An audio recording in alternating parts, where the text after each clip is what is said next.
Bismillah ar-Rahman ar-Rahim. Alhamdulillah wa salatu wa salamu ala Rasulillah wa ala alihi wa sahbihi wa man wala. Welcome everybody to the Safina Society Nothing But Facts live stream on a pretty nippy and rainy Tuesday on the brink of a state of emergency storm that we have going here at around 5 o'clock. We have a declared state of emergency, which means Jersey's going to be flooded out. Central Jersey's going to be full of rain. And as you know, we're streaming live from the La Cocina studios here in the La Cocina building on the 3rd floor. And today we have with us a special guest. Okay. Shaykh Tabraze is here for a Hanafi intensive that is sold out, going to be packed, and is going to go from Friday evening all the way to Sunday. So from Friday Maghrib all the way to Sunday 10 p.m. there is going to be a Hanafi fiqh being taught A to Z. Are you teaching a specific matan, or is it going to be different sessions on different Hanafi subjects? Bismillahir Rahmanir Rahim. First of all, Jazakumullah khair, thank you for having me. You're welcome. Thank you for coming, and thank you for braving yourself. I know these cross-continental tours are not easy on health. They're not easy on sleep. They're not easy on anything. But we thank you for coming and welcome you to the program. Yeah, barakallahu feekum. Yeah, hopefully you can put up with my voice. It's still kind of working to get through. Oh, we all got it. SubhanAllah. Seems like you're working on something too. Mm-hmm. But yes, we have a few different things happening. Actually, we're going to be covering about 5 or 6 different texts. MashaAllah. So specifically trying to choose texts which, as some of the brothers have pointed out, sometimes tend to be a bit more on the obscure side. And it's these people are still the same scholars who wrote the big important books, but they also have sometimes shorter shorter treatises, shorter works which were written sometimes for various reasons. Sometimes they are beginner texts and the like. So we are doing a selection of those. And inshallah, I hope that it will be something enjoyable for everybody who attends, and we can all walk away with something of benefit. Wonderful. So today, folks, if you have questions specifically on the Hanafi school, this is the day to bring them. Okay, first question. Recently, BJP Leader was brought to Madinah Munawwara and had something of an, interview, photo op session right in front of the masjid of the Prophet sallallahu alaihi wasallam. Okay, what is the Hanafi ruling on mushriks, kitabis entering the holy cities?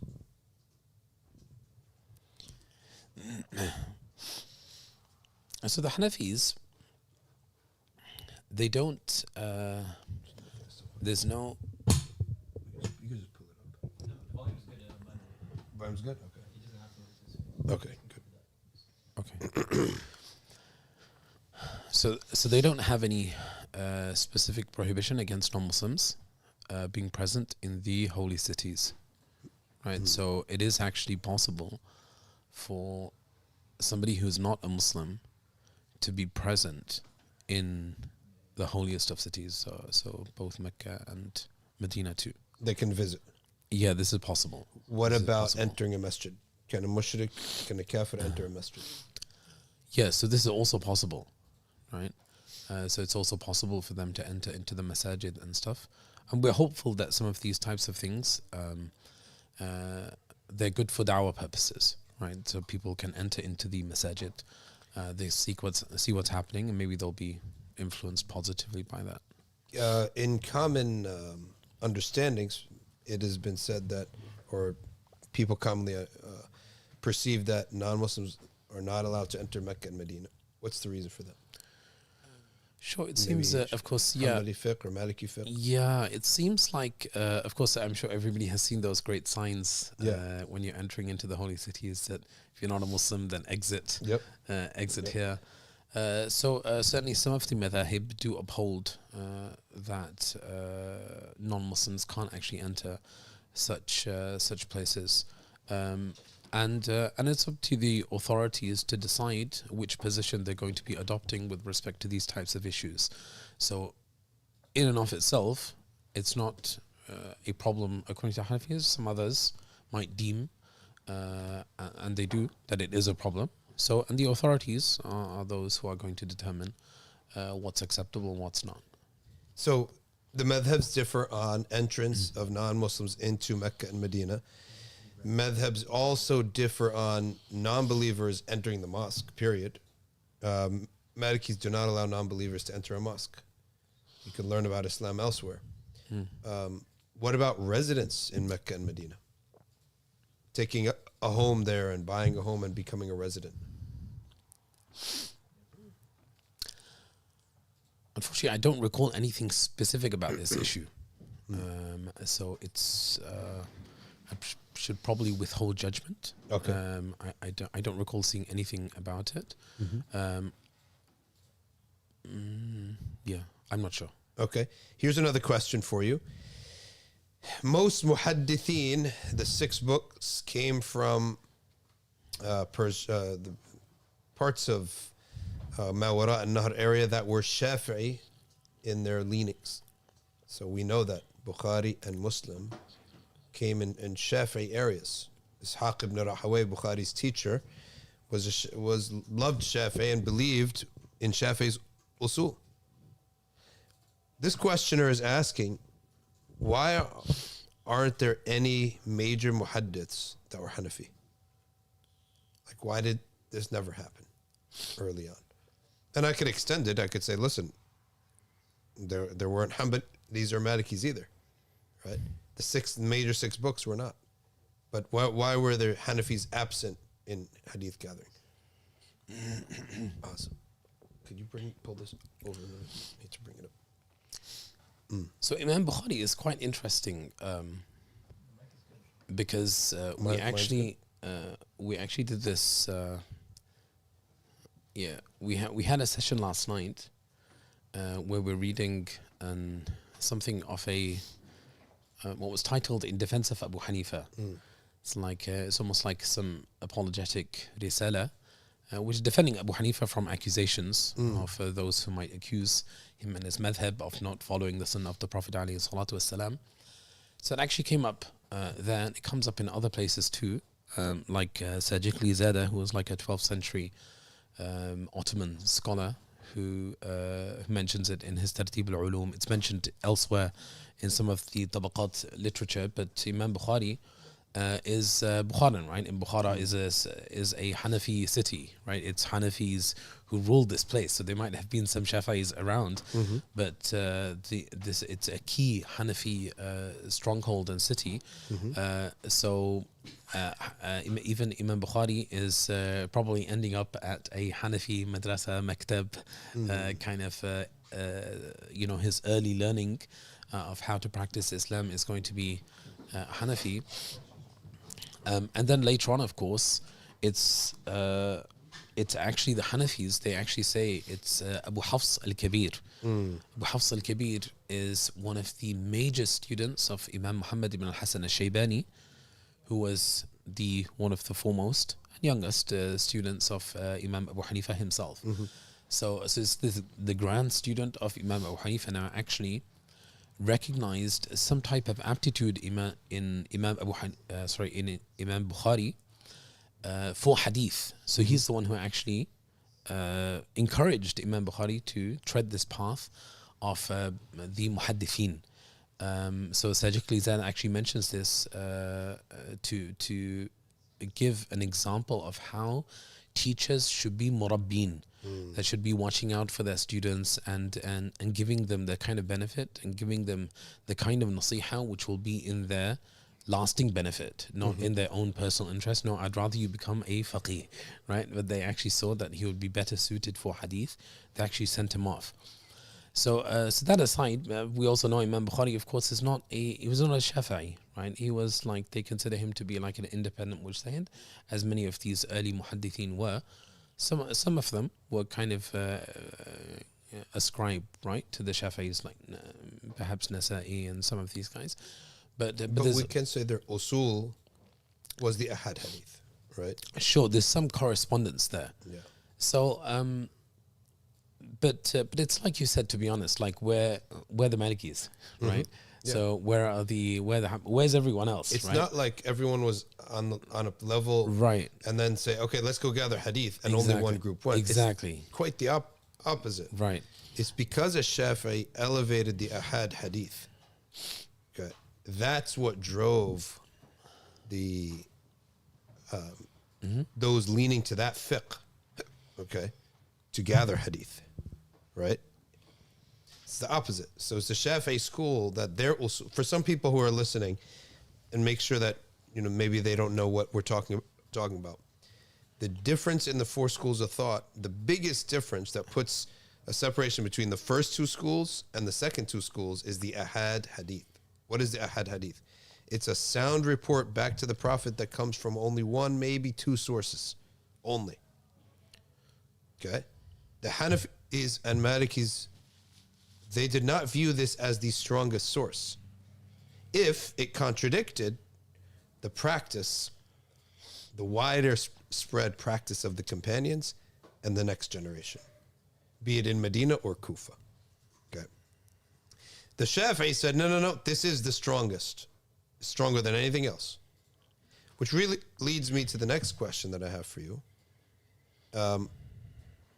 Do the Hanafis in their usul have something similar to the amal of Ahl al-Madinah, which is that the practice of the elders of Kufa, the scholars, were children and grandchildren of companions? Is there something similar in the Hanafi school? Yeah, this is a really good question. It's a really important question, actually, because it shows, as you pointed out, that there's a lot of similarity in these earlier madhahib. In these earlier madhabs, they are very Sahaba centric.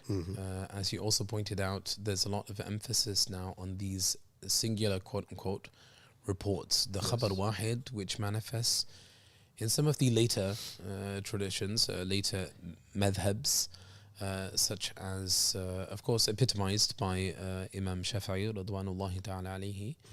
But the earlier madhabs, just like the Malikis have this amal Ahl Madinah, Imam Muhammad Zahid al-Kawthari pointed out that this idea of the amal al-mutawarath,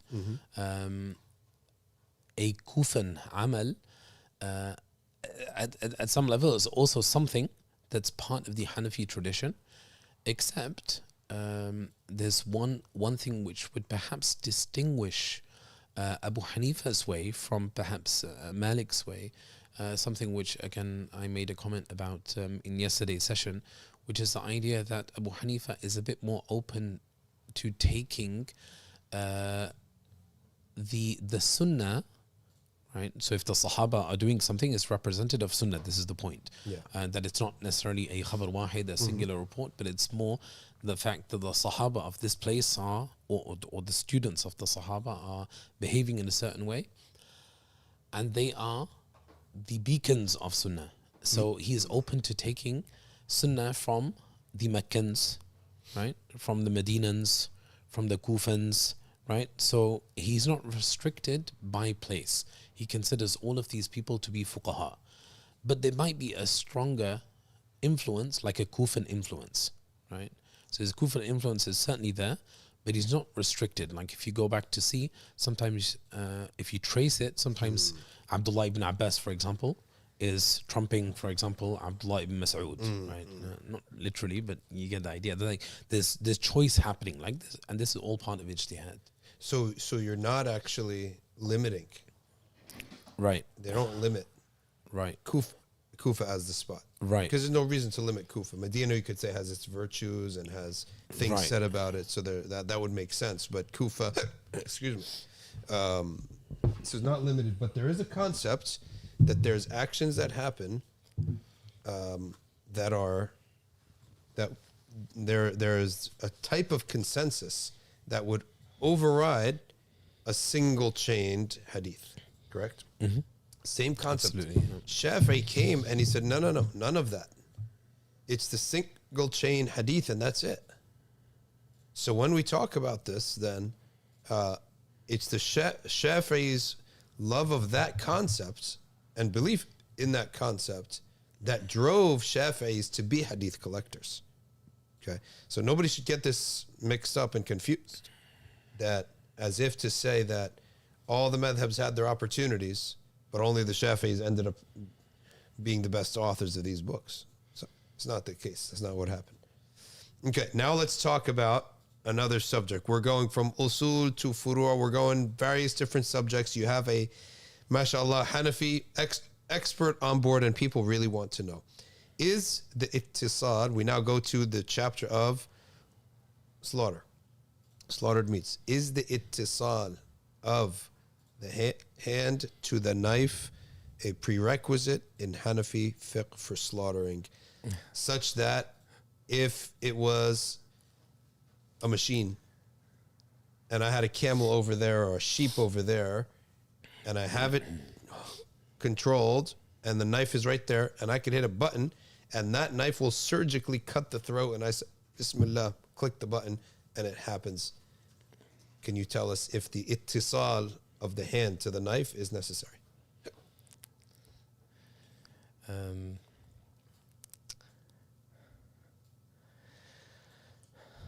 Yeah, so I guess this is a question over here, right? Mm-hmm. Because you guys, I've heard about this distinction before. It seems very odd to us, but it's the halal versus zabiha, right? Mm-hmm. It's like, that's a very, very odd... Machine slaughtered versus hand slaughtered. Right, so they will say that one thing is halal, right? But it's not zabiha. They say the animal is halal. See, the Arabs have a little trick there. Right. This is wrong. Right. Like, for example, Tyson's chicken or regular chicken from a supermarket, they'll point it as halal. Yeah, the animal is halal, but it's not zabiha. But within the world of people who believe in zabiha meat, there is hand slaughtered and machine slaughtered discussion. So the real onus of the question really comes on two parts. The first part of it is, does the hand have to be connected to the item of slaughter? Because that's the difference between the hands. That's the first difference between hand slaughter and a machine. Otherwise, what if I had a knife that can travel for 10 meters, right? And I say Bismillah and I cut the animal from 10 meters away. What's the difference between that and a knife? Okay. Yeah. Or I could put a knife in the hand of a robot or a machine and hold the goat to that machine, right? And then the machine could come and hold it and cut the knife. So cut the throat. So that's the main question, is that... Yeah, there's a human element which is part of all of this, and that's why there are two types of zakat. Mm-hmm. You have the zakat, which is a slaughter, which is ikhtiyari, what they call ikhtiyari, which is the fact that I can actively get the animal, put a knife in my hand, and actually slaughter it. Mm-hmm. Or you have the zakat, which is ittirari. So ittirari is the case where you would hunt it, right? Yes. So it's like I've seen deer all over the place over here. Actually, the brothers were telling me about there's deer around here. Then all of a sudden, I've been seeing deer everywhere. I didn't see anything before that. Or maybe I was just tired. But I didn't really notice anything before that. But the idea is that there has to be some human component. It's not like you send off like a drone with like a weapon, and it goes and shoots something, and then you're just like, oh, there, like it's gonna bring back like a deer for you, and that's it. It's done. So that's why, in the same way, you can't just have like a machine that kind of, you press a button, it slaughters like 25 chickens, and you go home and say, mashallah, I've got all of these slaughtered chickens. Mm-hmm. Rather, there has to be, and that's why the Hanafi school, the condition for permissibility, even for, sometimes there's a popular appeal to like the ta'am ahlul kitab, because it's mentioned in the Quran. Mm-hmm. But وَلَا تَأْكُلُوا مِمَّا لَمْ يَذْكُرِ اسْمُ اللَّهِ عَلَيْهِ. Yes. Right? So, but also don't eat from that which the name of Allah subhanahu wa ta'ala has not been pronounced. Mm-hmm. So this shart, this condition of mentioning the basmala, it needs to happen on the animal itself. So you have to hold a knife in your hand, you have to say the basmala, and you have to cut. This is when it's deemed lawful. It can't just kind of cut on its own. Right? It But what goes if I'm off there? I'm here. I say Bismillah, and I'm looking at the animal right there. Boom, and a football field away, the machine responds to my button, and it cuts it. With that, because now we've eliminated the Basmala. The elimination of the basmala renders the meat impermissible. No, I'm saying we in the example I gave, we eliminated the absence of the Basmala. We're specifying the Basmala for that animal and saying Bismillah. Right. Pushing a button. Okay, fine. And fine. far away, the machine is cutting the animal. Fine. So this is when there's other analogous issues which we could also consider, but it can't be like, you know, again, it's almost like I say the basmala in my shed, and then I press this button, and then like 300 miles away, Why is that different? That distance somebody gets because again, it returns to the idea of what legitimizes the lawfulness of that meat is the basmala, which is immediately followed by it makes the taking of this ruh lawful. I see. Right. So the consequence of that immediately manifests within the meat. Good. Okay, so the basmala has to be within the earshot of the animal. What is the distance? If the basmala is what really truly renders the they say the basmala is supposed to be on the mahal, and the mahal is here, right? So it's like this is the mahal. So that's why we take issue, for example, with some of the, for example, the ta'am for Ahlul Kitab, like the people of the book, for example, when they have 30 animals and they just say one basmala and then cut, then we would say that this is all haram. Okay. According to us, all haram. So what about now? I'm getting hypothetical here. I'm getting a little bit lawyerish here, but I'd just like to know. Sure. What if I had a mic? Okay, then? And so I'm far away, but I have a loudspeaker and I speak in the microphone, say Bismillah on the chicken that's far away from me there. But how are you going to slaughter it? With a machine. So in the same way that I have it's an extended knife, I have an extended voice now.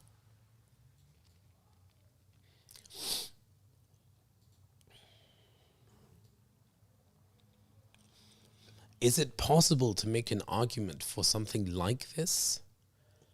Perhaps. But the issue is in the real world, it doesn't work like this, right? Yeah. Because what happens is there's a button which is pressed and it's like, 100,000 chickens are slaughtered that day, right? Yeah. So it's all well and good. Perhaps we can justify like one, right? Or something like that. But to go for somebody, for example, so like somebody online just misunderstand that this makes like machine slaughtered. Okay, it might be that in the specific example that you're giving, that maybe this could work. Maybe we could figure out a system to make this work, because there has to be a connection. There has to be a connection between the animal, the individual, and the basmala. Yes. Right, and that's why they take issue with, for example, what if somebody else said the basmala? Right, and then somebody else cut. Yeah. Right. So all of these types of issues are really important. Okay. Right. So for everybody to understand, the Hanafi school requires the basmala and the animal and the cutting really to be unified between only three items: the knife, the slaughterer, and the animal, and they should be in one mahal. That's a good summary way to put it. Sounds good. Okay, good. Now, here's another far'i issue.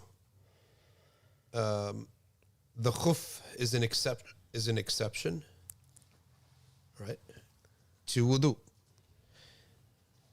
Do Hanafis, does Hanafi fiqh allow an qiyas, analogy, to be made on an exception? Thereby we can wipe over a waterproof sock. Brother, come. No, you're going to take my place for 1 minute when I have to go downstairs real quick. And you're going to ask these questions. But this is the first question. Could you ask me a question one more time? The question again is as follows. The Far'i question ends up being, can I make wudu over a waterproof sock? Okay. That's like the Far'i question, right? Okay. But the usuli part of that really is the thamra. Can analogy be made on an exception? Here. Take, Okay. Can analogy be made on an exception? While you answer that, I'm going to run downstairs. Come Sure. back. Sure. Well, yeah. Yeah, here, where's the remote? I pressed it by accident.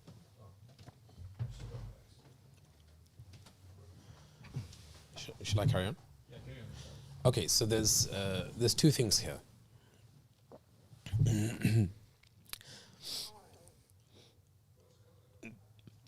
The first thing is this, just the usuli concept, which is the idea of doing qiyas on cases of what's termed in Hanafi fiqh istihsan, which is a departure from the qiyas.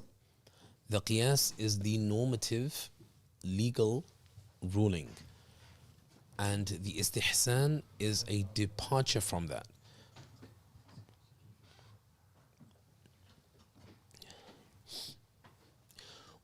From amongst the conditions of the Jazakallah khair.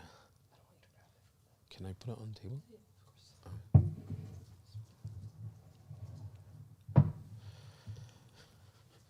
So from amongst the conditions of qiyas is that the original ruling cannot be an exceptional case. So there's never any istihsan which is the basis for a qiyas. That's why there's a principle ما ثبت على خلاف القياس فغيره عليه لا يقاس. That which is established contrary to the qiyas, i.e. the normal line of legal reasoning, then you don't use that for the basis for some other type of extension, i.e. qiyas. This is why the istihsan here is a type of rukhsa, right? Rukhsa is something whereby the ruling has been made somewhat lighter, somewhat easier. So this is why we also have a general rule that there's no qiyas on rukhas, right? There's only qiyas on azaim, not on rukhsa. Because rukhsa is already, the ruling has changed, right? So so that's just from an usuli perspective, right? So that just helps us to understand the usuli side of things. If we go back to the original question now, where somebody is asking about waterproof socks, this is not a question now of qiyas, right? Because there's an entirely different concept that the idea of the khuf is based upon. So that's why when they talk about a sock, this is distinct to the nature of a khuf, as it were, because the khuf was something that was walked extensively in, right? So the Sahaba, the early generations, they would wear something that's from this extremely thick, it's almost like this camel leather or whatever they had, but it's like some, large, and they would come quite high up too. Right? So what happens is people, excuse me, become accustomed to what they see around them, right? So, and then they consider what they read in the books. It's the same thing you see at your Islamic superstore, right? What do you guys call it here? What do you call it? Islamic shop? Yeah, just Islamic shop. Just Islamic shop? We don't have many, honestly. Okay.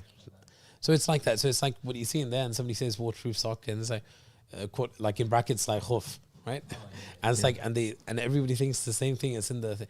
But it's not what the Sahaba used to wear. It's not what the Prophet ﷺ, right, and the Sahaba used to wear. This is something else. So So is it legitimate? It's not legitimate because it's an extension of that. Because do people walk around in socks? Right? People don't walk around in socks. But the Sahaba did used to walk around in khufs. Right? So so the sock, however, is, although it's not the position of Imam Abu Hanifa, so Abu Hanifa said that it's only legitimate to wipe over something which you can walk in extensively. And that's why his condition was that it needs to be, for example, completely, it has to be like leather soled at the very least. So And we're you not can- talking about waterproofness as the illah. Yeah, We're talking about walking. right. SubhanAllah. This is why we're benefiting from Hanafi fiqh, because our whole understanding premise was not even right. It's not about waterproofingness. It's about that you can walk in. Okay, continue, Shaykh. So I think it was Shaykh Tabraze Azam that did this, but he had some of his students, just like as a test, walk around, I think it was 3 miles, in the like normal socks, the cotton socks that we wear. And he found that they were durable enough that they could have walked a few more miles and it still would have been like no rips, nothing. Yeah, but this is fine. Many people have done this, right? Many people have done this. Abu Hanifa, like the shart is that you can walk around without takalluf. Not like, ooh, ow, Oh, I see, avoid, without takalluf. avoid the stones, avoid the. see. Oh, it's like, yeah, and they all came out with blisters on their feet. How is that? Yeah. You know, which Sahaba, like that's not a normal thing.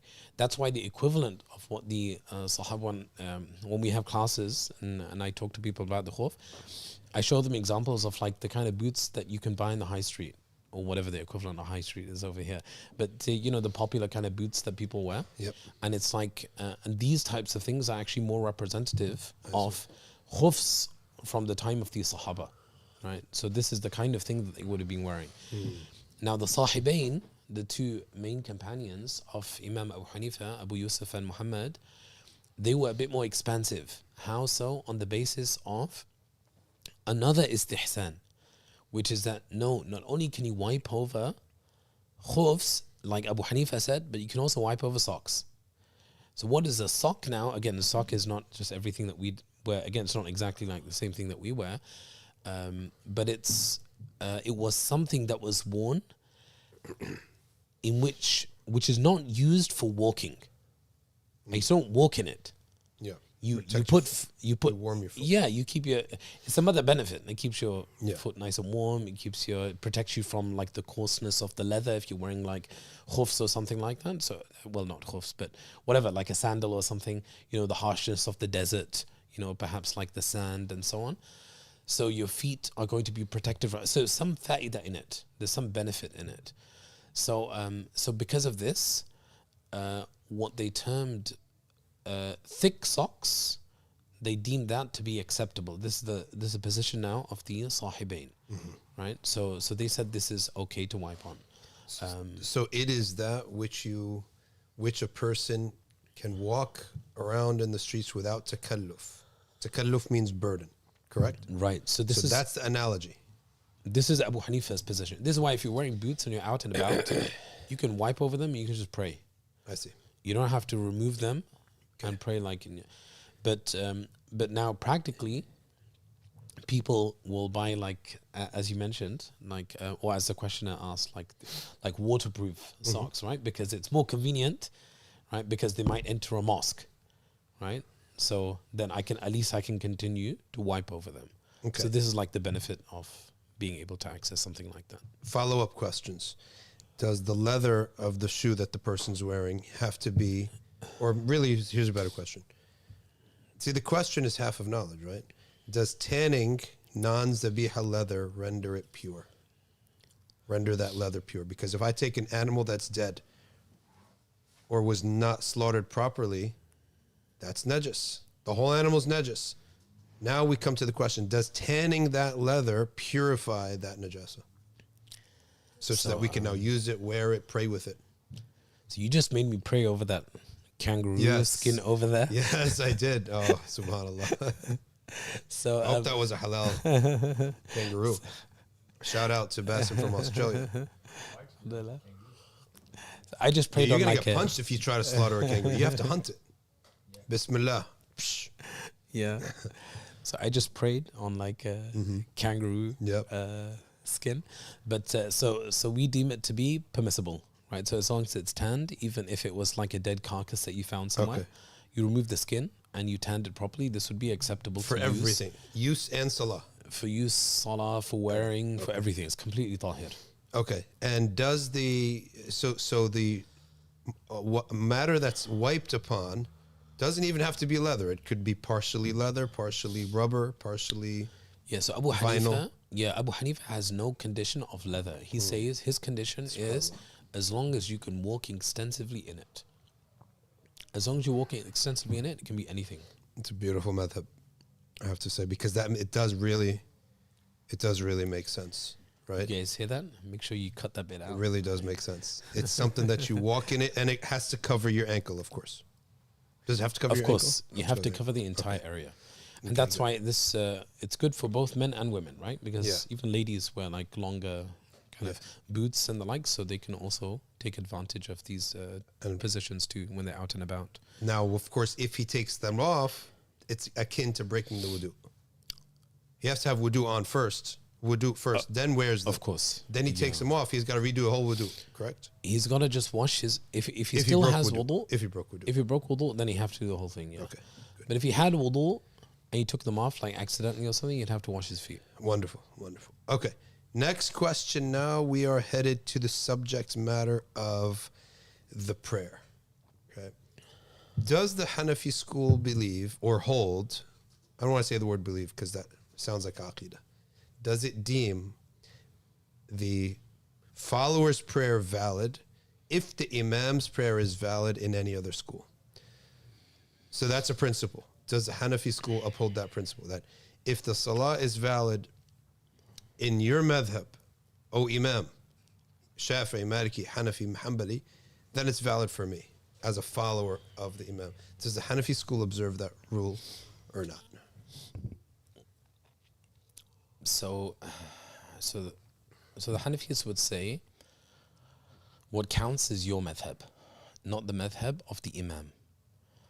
So even if he does something which would invalidate, for example, his wudu according to his madhab, but it doesn't invalidate according to your madhab, then your prayer is valid. Right? Vice versa now. And similarly, the opposite, right? Whereby he does something which invalidates your prayer according to your madhab, but it doesn't invalidate the prayer according to his madhab, your prayer is invalid. But of course, something like that would be extremely rare. Right? So the summary is no. The answer is no. And the Hanafi school does not recognize the principle that if the salah is valid in any of the four madhabs by the imam, then it's valid for the follower. Correct. So that means if you see me, for example, on the mimbar, right, and I scratching a scab while I'm giving the khutbah, and I start bleeding from that scab, and it's dripping, and I just take a tissue or a handkerchief and tap it off, what am I bothered? My wudu hasn't been lost in my madhab. Then I go and I lead your salah, you can't pray, right? Correct. So now let's go to the practical element of that, because I just gave you, by the way, fiqh is all about hypotheticals so that we can learn the principle, right? Don't say, that's absurd hypothetical. No, it's not a hypothetical for the sake of what if this happens, what if that happens. That's not the spirit of Islam. The hypothetical is for you to accentuate a principle. You understand? Okay. A principle.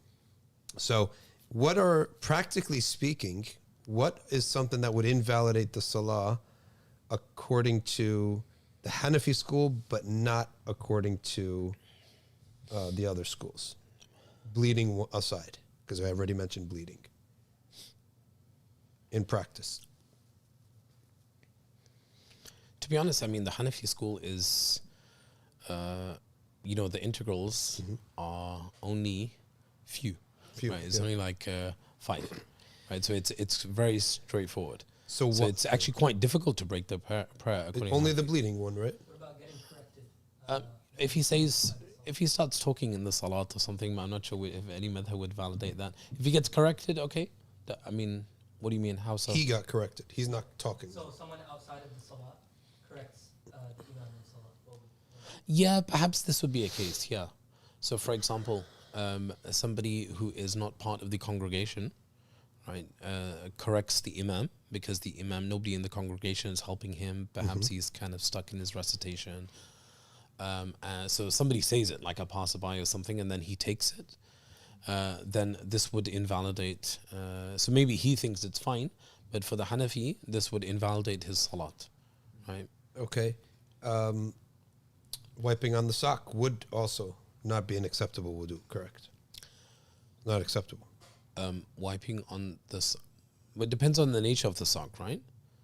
Because we talked about No, like a non-walking sock. So this is what the Abu Hanifa, his two companions, this is what they were talking about. They said socks, you don't walk in socks. That's what they said. Yeah, correct. Okay, so really, it's practically speaking, it's really only two things, right? The bleeding, which is very rare from between wudu and salah that you bleed. And if the person wipes over socks and you don't see them, what about the question of assumptions? Like, practically speaking, if I hear a mufti giving fatwa that you can wipe over sock, do I then maybe not pray? What is the Hanafi ruling on praying behind them? Okay, yeah, so praying, so wiping over socks now is, it's not going to be legitimate to wipe over socks unless those socks are legitimate for wiping over. Okay. What we would affirm is that if they have disappeared from your view, even if only momentarily, then you cannot. It may well have been that they have they've actually washed their feet in that time, and you are unaware, right? So it's only really applicable in the sense where you literally are watching and observing. Yeah, you're an eyewitness. Okay. You are observing somebody perform the entirety of their wudu. Even in some of those cases, it might be that the person already has wudu, right? So, and it's just for convenience, you know, just trying to get a thawab, but they're also just saving a bit of time because they're going to lead the prayer. So they just wiped over, and you're like, oh no, he wiped over his socks. He renewed his wudu. Yeah. So no, he already had wudu. Yeah. And he's just kind of going through, you know, he's just renewing his wudu. But just for convenience sake, he just kind of wiped over his socks or whatever. Whatever, he might have his reasons, right? So it's difficult unless sometimes you have to kind of go beyond. But does the Sharia task you now with, tell me your life story, tell me whether you have wudu, tell me whether you, do you wipe if is this a regular thing you do, what type of socks are those, take them off, I need to investigate, right? It's like the Sharia never tasks you with doing all of those types of things.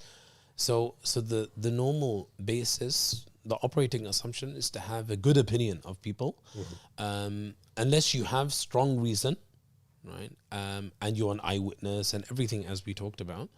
And then, right. So merely having the belief in that fatwa or holding that fatwa would not render the salah behind him sinful or invalid, but you would need to see them actually doing that. In the sense, you'd actually need to see them coming out of the stall, then wiping over their sock. Exactly. You need to see that. You need to see the whole process. The whole thing. The whole thing. And you're not tasked for investigating this. No. Okay. So if you happen to see that, then you have a problem in the Hanafi school. Yeah. Do you have a question? Yeah. So my question, it may seem a little bit unrelated, but there is a relationship on the bihamit and on the question on how far do we have to investigate for, like, because say for example among the Malikiyya we have the principle وَصُدِقَ الْمُسْلِمُ فِي مَا قَالَ. So like what exactly is the line between, you know, like doing your due diligence and, you know, actually delving into detail? Because just one thing, that I came across when I was researching this is that they mentioned that believing whether someone is, their meat is slaughtered properly or not, it's not from the bab of shahada, but rather it's the bab of a buyer and a seller being honest about their product.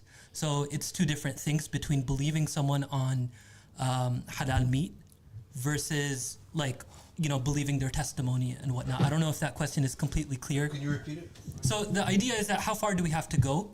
And if we know that, say for example, one person takes a fatwa or one person is doing dishonesty, say one restaurant is doing dishonesty in their dealings when it comes to this, can we extrapolate that to all of the Muslims, say for example in New Jersey, are now suspect and now we have to investigate for all of them?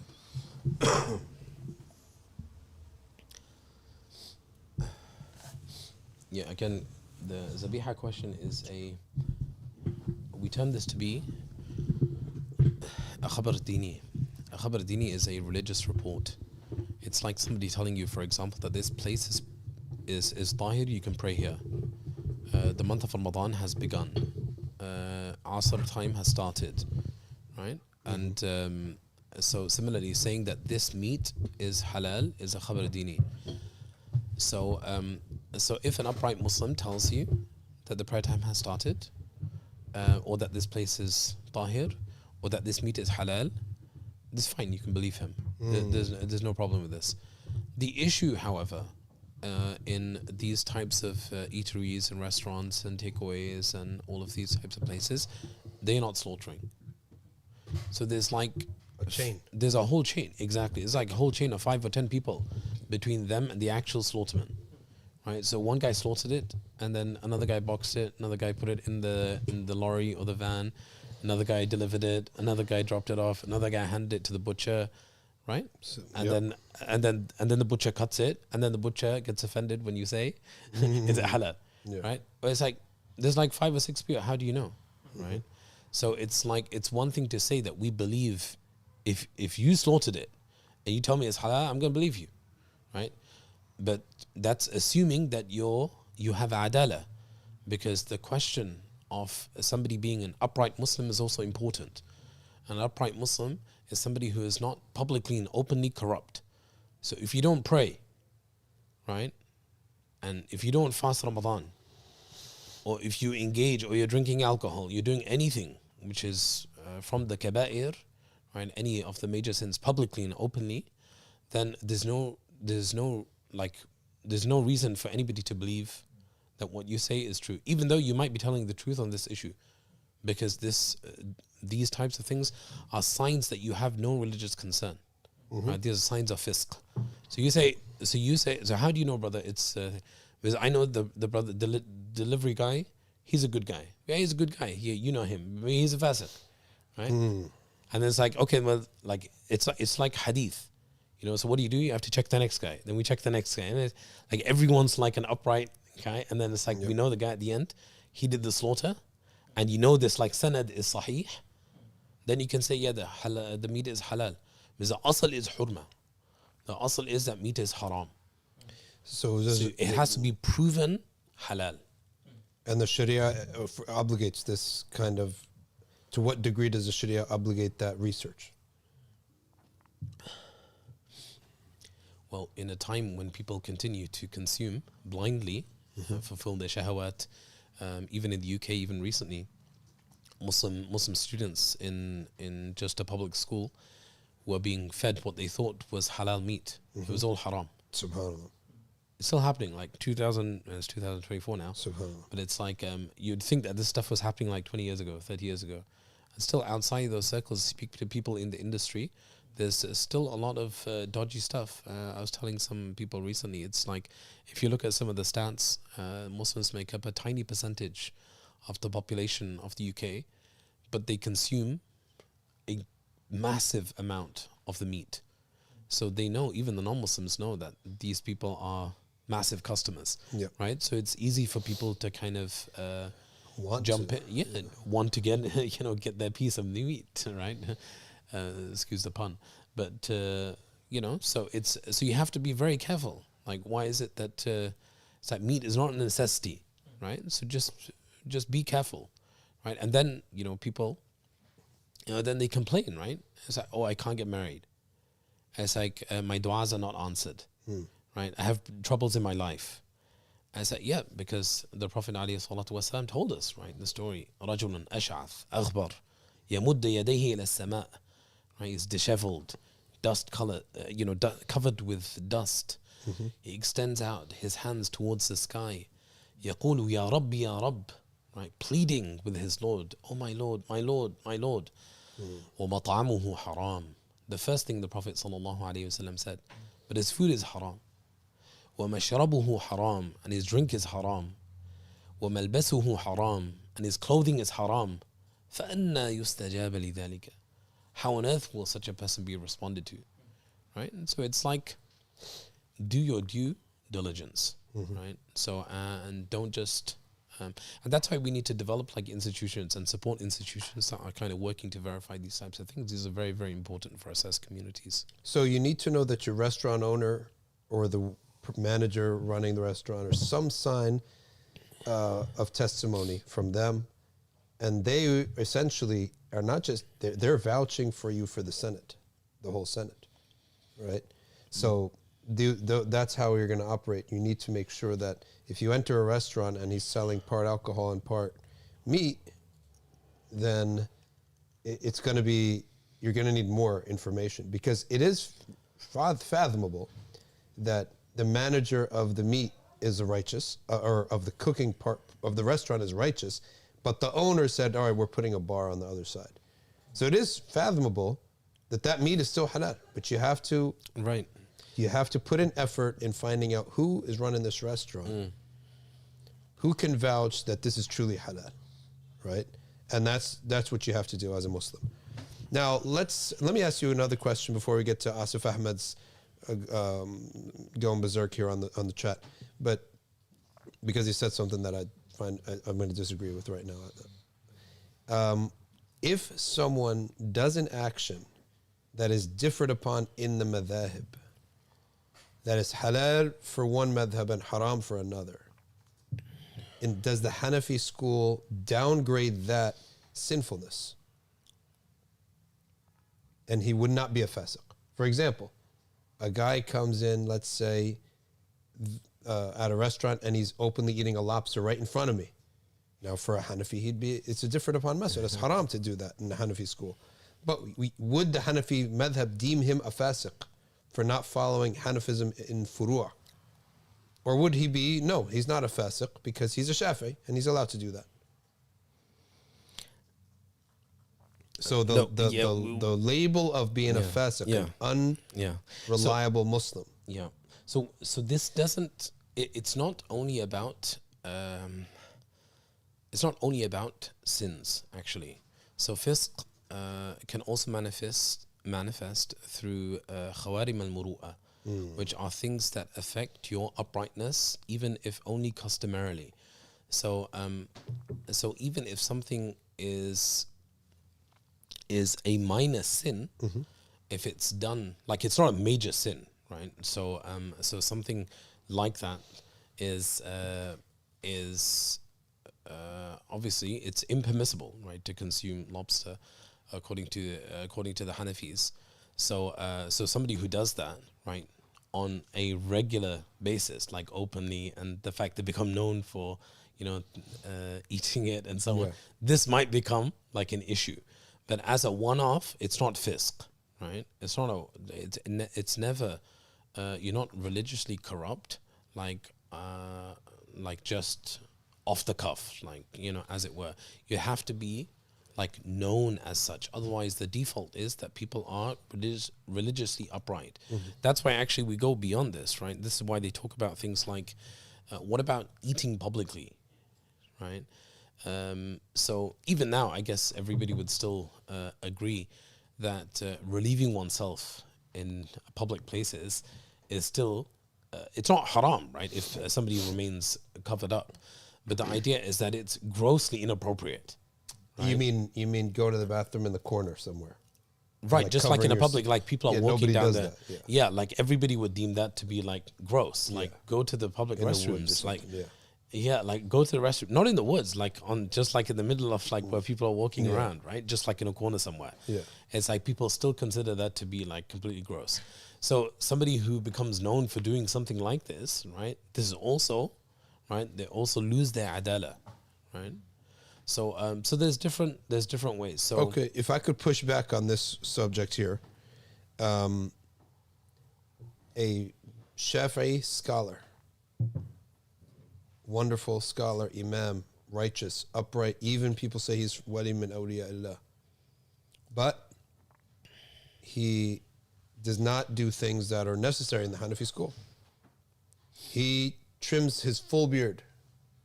He does not necessitate the basmala when he slaughters, and he eats mussels and clams every day, once a week, because it's cheap in his country, let's say. You know, the mussels are cheap food, right? So he could be by a shore. So he's doing all of the, I'm testing the principle and doing what do they call it? Stress tests on the principle. So I'm sure the Hanafi scholars would still deem him upright scholar or upright testimony, right? is the Qadi a Hanafi? Huh? Let's say the Qadi is a Hanafi. If the Qadi is a Hanafi, I mean, that's... Let's say he's taken up by the Ottoman Sultan, and the defense attorney says, here's my witness to the uprightness of the alleged criminal. Would we reject his testimony merely because he followed his madhab in furur? I mean, you have the plaintiff defendant, right? So Yeah. the other guy is just going to say, well, he eats mussels. Yeah, right? but he's going to say that. I would say Right. that the difference in furua, because this is how we understand it, and let's say in the Maliki school, and I didn't want to bring other methods in there so that people could just focus on the Hanafi school. Fisq that downgrades you has to be a fisq in which there's no difference of opinion. That would seem to make most sense. Fisq, where is a far'i issue, is not going to be fisq, right? Because he's not disobeying Allah in his belief, right? He is following the Sharia in his action. So that makes sense, right? Yeah, but the idea is that if the Qadi, it's like if there's a certain law which is being implemented, this is why there used to be a diwan of accepted witnesses. Like these people are accepted witnesses, nobody else. All the testimony is rejected automatically. So idea is that if to be an acceptable witness, you have to fulfill this criteria, then it's possible to still say that because there's a Hanafi Qadi, right? But it might be that, look, if you want to go to a Shafi'i Qadi, these are the rules. So it's not like you're absolutely like something which might be, because then it kind of renders like all something which is sinful within the madhab as having no meaning. If you turn around and say that you can do all of these things, there's no consequence because you can never be a fasiq unless all the madhabs agree that you're a fasiq. And it's like, and he's just going to say, I'm going to keep eating crab and lobster because all the other madhabs say it's cool. Right, and all the other Hanafis of the town are going to be like, no, clearly, this is not acceptable, right? Like he's doing something which is practically like impermissible, like according to us. So so that's why it's possible for us to say that sometimes there can be ahkam which apply, like you're fasiq according to us, not fasiq according to Ahlul Islam. I see. Okay. Like this is a madhab specific rule. I see. Right. The reason I asked that is that someone said here that a person is a fasiq if they don't have a certain type of beard. And of course we know that the beard rulings differ in the madhabs. So this could be the lead in, and I thought I pushed back because I said a person would not be fasiq on a matter of difference, right? But especially in a society where you can find many different views in the same This is tricky because people, you can't just jump up and down. I've told people this before as well. You can't just jump up and down and say he's a fasiq and he's a fasiq and he's a fasiq. It's like the average Muslim is just an average Muslim. That's why the ulama say al-ammi la madhhab lahu. So you can't just throw your madhab at him and say you're fasiq according to us and you're fasiq according to them and like that's not how the deen works, right? So and he's at liberty to choose, like in the sense that his madhab is whatever his mufti tells him the answer to this particular question is. So although we might, as we just discussed, we might kind of take issue with certain things, right? It doesn't necessarily mean we're not living in those types of times anymore, right? Where it's like we're under some like sultan and like everybody's like a Hanafi or something, and we're all like Hanafi societies going to Hanafi Qada and going to Hanafi Masajid and so on and so forth.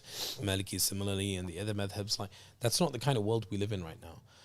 So people have to recognize that these are shara'i terms, and most people, they don't understand, and it's dangerous, right? That's why in the Hanafi books it's mentioned as an insult. If you call somebody a fasiq, the qadi can do ta'zir. If he can take you to the qadi, and if it's proven that he actually called you a fasiq, then the qadi can take action against you. Libel almost. Yeah, like he will punish you, he'll whip you. Right? Okay. Or he'll give you community service, or he'll imprison you. Especially if it's an alim. Right, especially if it's from like the ashraf or the Ahlul Bayt or the ulama, and you insult them even with something lesser. That's not saying a fasiq would be a huge crime to them, but even the average Muslim can take you to court for calling. Why are you calling me a fasiq? Like why do I have to believe you and your scholar, right? Yeah. You and your shaykh. Question: how about this? Back to usul. What is the difference between a madhab and a firqa? A madhab, a school of thought, and a sect. What is the difference between a school of thought and a sect?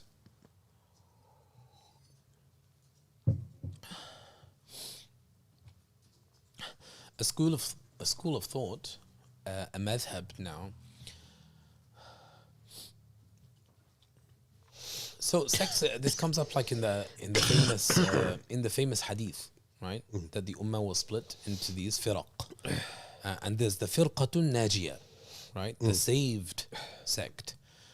So when they talk about sects, these are the saved sect are the Ahl Sunnah, right?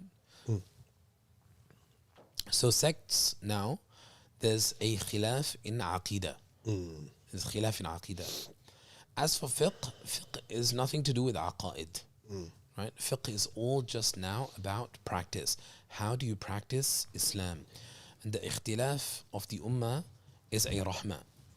And this is why we know even from the stories of the famous story Bani Quraydha, right? So we know the Sahaba differed with respect to praying Salatul Asr, as the Prophet ﷺ informed them in Bani Quraydha, when the time comes in. Like, did he mean something else? And then when they reported back to the Prophet ﷺ, like half of them prayed at Asr time, half of them prayed later, then he accepted both, right? So everything was actually accepted. And we already know that that things in the Sharia can be fixed, right? So we know that, for example, the specific amounts that people will receive as inheritance after somebody passes away, is explicitly mentioned in the Quran, like it's unchanging. So everything of the Sharia could have been like this. But in reality, the Sharia wanted there to be khilaf. And this is why khilaf is actually maqsood. Khilaf is sought. Khilaf is something which is accepted, and it's a mercy. And this is where the madhabs show up, that it's in secondary issues. It's like I was traveling to in the Maghrib, and it was like the first time my son had seen like Malikis, right? Where did you go? So, in Fez. Oh, okay. Fez, Okay, yeah. yeah. So it was the first time. Yeah, he's pretty young. So it's like he was like, how come people pray differently, right? And I said to him, no, I said, look, everybody's praying the same. Look, we all stand up, we all bow, we all prostrate, right? So it's just some of the details. It's like, some people had their hands by the sides, for example, right? And then I said, look, some people, it's sometimes just about placement. It's like where you're putting your hands and stuff. Everything else is pretty much the same, right? Everyone say the same takbir. Everyone say, it's the same Quran being recited. It's like everything is the same. Like, so the madhab is just now about the interpretation and how you practice Islam. Whereas the sect now, you have the saved sect, like the Ahl Sunnah, the beliefs which have been transmitted and preserved, and then you have the various offshoots of that. Not necessarily offshoots, but those who are still Muslim. That's why Dr. Ramadan al-Buti has this. He has a book. It's published by Darul Fikr. لا مذهبية. No, it's his book on المذاهب not مذاهب الإسلامية. It's not الفرق الإسلامية. Maybe it'll come to me, but it's something like that. But he talks about the various, like the Mu'tazila, for example, they're not kuffar. That's the point, right? Their aqidah is off, but they're not kuffar. Inshallah, they're still from Ahl Jannah, right? So they're still from the point being that these other groups, even though aqidah might be off, and there'll be consequences to that, but they're still people of Jannah. Right? Okay, so would you agree with the saying, the little principle that sects deviate from qat'i texts, madhabs differ on dhanni texts? Qat'i is explicit, unequivocal, has one meaning. Dhanni text is that which has multiple meanings. Is that, what do you think of that statement?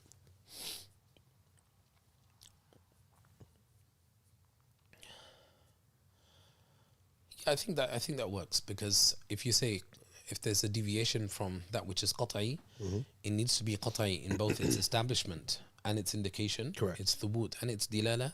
If that's the case, then it's subject to ijma'. So if you're going against the ijma', then this is clearly a sign of deviation. Correct. Right. So again, the principle is that sects that are disunity in Islam and are rejected in Islam deviate from explicit texts. The meaning is one, no other interpretation. Madhabs are interpretations, interpret inexplicit texts that can offer multiple meanings. This is why we as Muslims accept madhahib, but we don't accept sects. Okay. All right, now let's zoom in again to one of the furu'. The beard in the Hanafi school, for many people need to know how to grow their beard. Shaving, trimming, cutting, lengthening, all those masail. What is the qawl and fasl on the Hanafi school and the beard?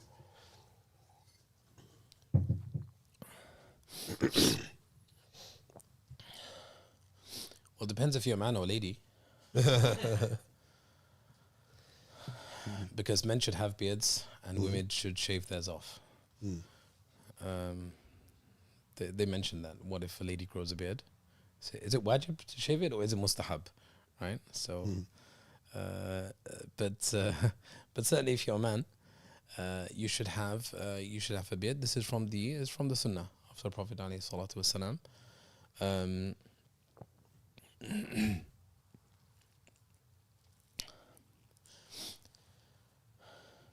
Sometimes people like to box in everybody into like one interpretation or one understanding. And to be honest, there's different ways of interpreting some of the nusus in the Hanafi school. So although you have some later discussions, which famously from Ibn Humam, for example, talking about the idea of a lengthier beard, you also have a lot of earlier discussion that is just generically talking about the beard as being from the, it being included in sections on adab, right? Just the adab, in books of adab, in fact. So you don't find this in the mutun. It's not in the zahir riwayah. It's not like there's some explicit qala Abu Hanifa, every man needs to have a beard. There's no such thing, right? There's no such thing.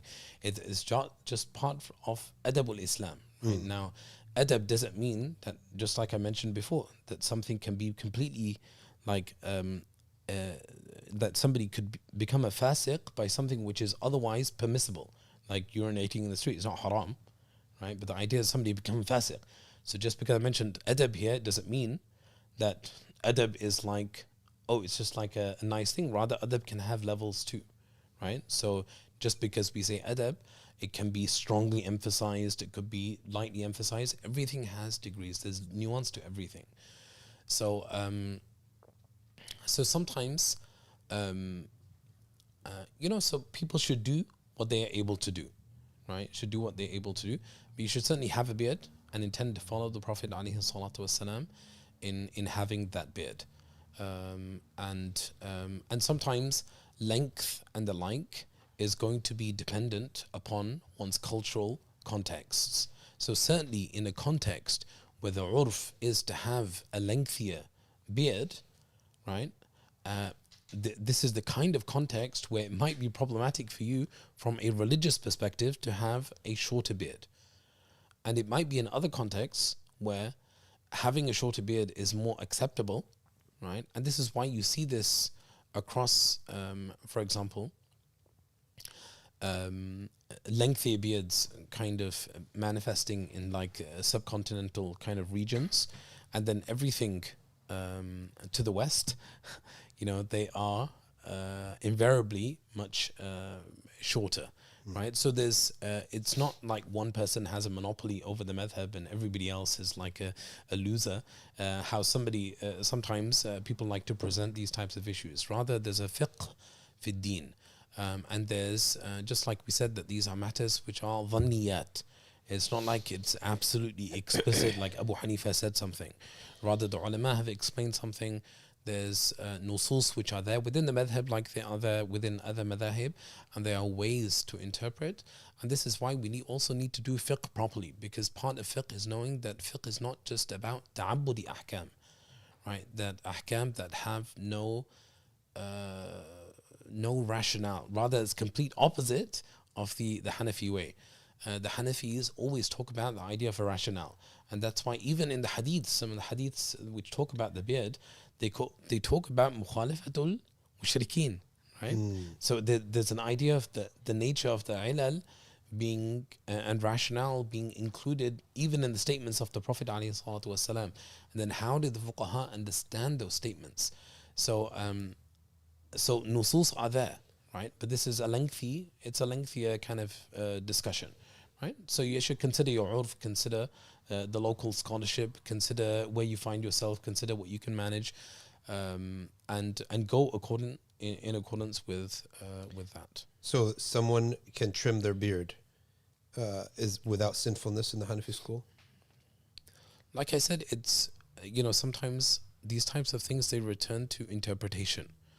So it's like, it might be that you go to somebody and he's going to tell you, no, of course it's sinful to trim your beard, right? But it's but trim where? Because for example, in some books they'll say that allowing it to grow beyond like a fist length, that's like sinful too, right? And then keeping it, trimming it less than a fist length, that's sinful too. So it's like every day you have to check. Right, it's like otherwise you're sinful, right? Because either too long or too short, right? So, so you can fall into extremes with these types of things as well, right? So there has to be a proper fiqh, right? There has to be a proper fiqh of it, right? So, it's not like, I make it a little bit shorter, for example, for whatever reason, right? That somehow, I'm going to end up in the nar now, like that's not, and it's like we talked about earlier, the average person is not exactly sitting in durus. He's not exactly sitting, he's just going to his local scholar, right? And he's just hearing something, and that's not the only answer to the question, right? We already know, like the Shafi'is, for example, have a different answer to the question. The Hanafis also, right?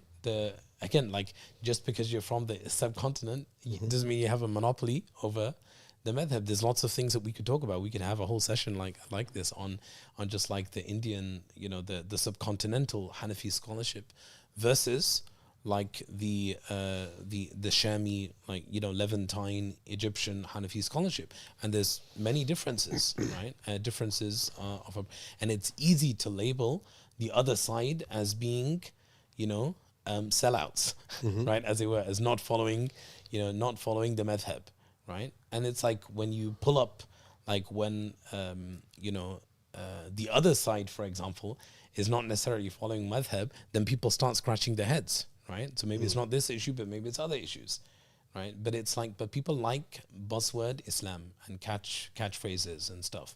And it's like to catch people out because we have a problem with our hearts. Nobody wants to work on their heart anyway. That's why people's Islam becomes all zawahiri. Yes. It's all just about beards and beards and thobes. Like it's never about your heart. Where's your generosity? Where's your akhlaq? Right? It's like everybody wants to call everybody else a fasiq, but nobody wants to pray tahajjud. Right? Nobody wants to help other people. Nobody wants to give sadaqat. Nobody wants to. It's like, who can I call a kafir? Can you tell me the rules of? It's like ittaqillah. Like have some taqwa, have some ikhlas. Right? Where is your weeping before your Lord? Where is your umrah? Where is your good khuluq towards? How do you treat your parents? How do you treat your siblings? How do you treat your family, your friends? Like, where is your deen? Where's the ilm in your life? Right? It's not just, you pick up like a few catchphrases and you just kind of jump up and down and go and tell like hijabi bloggers like what they should and shouldn't be doing. Like, get a job, get a life, right? Raise a family, do something, do something in your life, like build a community, right? Show people that you care. It's easy. It's so easy these days for people have microphones. Speaking of microphones, and you can just say whatever you want to the world, right? And so much of it is jahl. We need to take the mics away from the kids. I agree that as somebody who never does something on a small level, shouldn't try to do it at a big level. Yeah. Which means that if someone's going to talk a lot and tell the ummah what to do online, I'd like to see if you ever got the buy-in from 5 people in your town, right? Because in the process of attaining that, you'll actually be able to benefit people and you'll transform. If you can get the buy-in from 5, 10 people in your family or your town, you've proven something. Then when you come and talk to us online and write books and write videos or and publish videos, you have more credibility because now you've actually done the hard work of dealing with human beings. It's easy to deal with theory. Yeah. Now let's get this question here. Firstly, I want to answer somebody named John Diman. He says, I once worked at a Dutch seafood restaurant. They would take the lobster out and put it directly in the water and the lobster would start screaming. Wallahi, I stopped working after 1 week. John D, I don't know if you're here, but what you heard is not screaming. Lobsters don't have vocal cords. Lobsters do not have nervous systems. They therefore do not scream, nor do they feel pain. What you heard was the air coming out of the shells. Right? That's what you heard. Okay? You heard the air coming out of the shells. Right? The exoskeleton. From little tiny holes. That's really what you heard. Okay? So in any event, he later on he left the job anyway. Now, next question.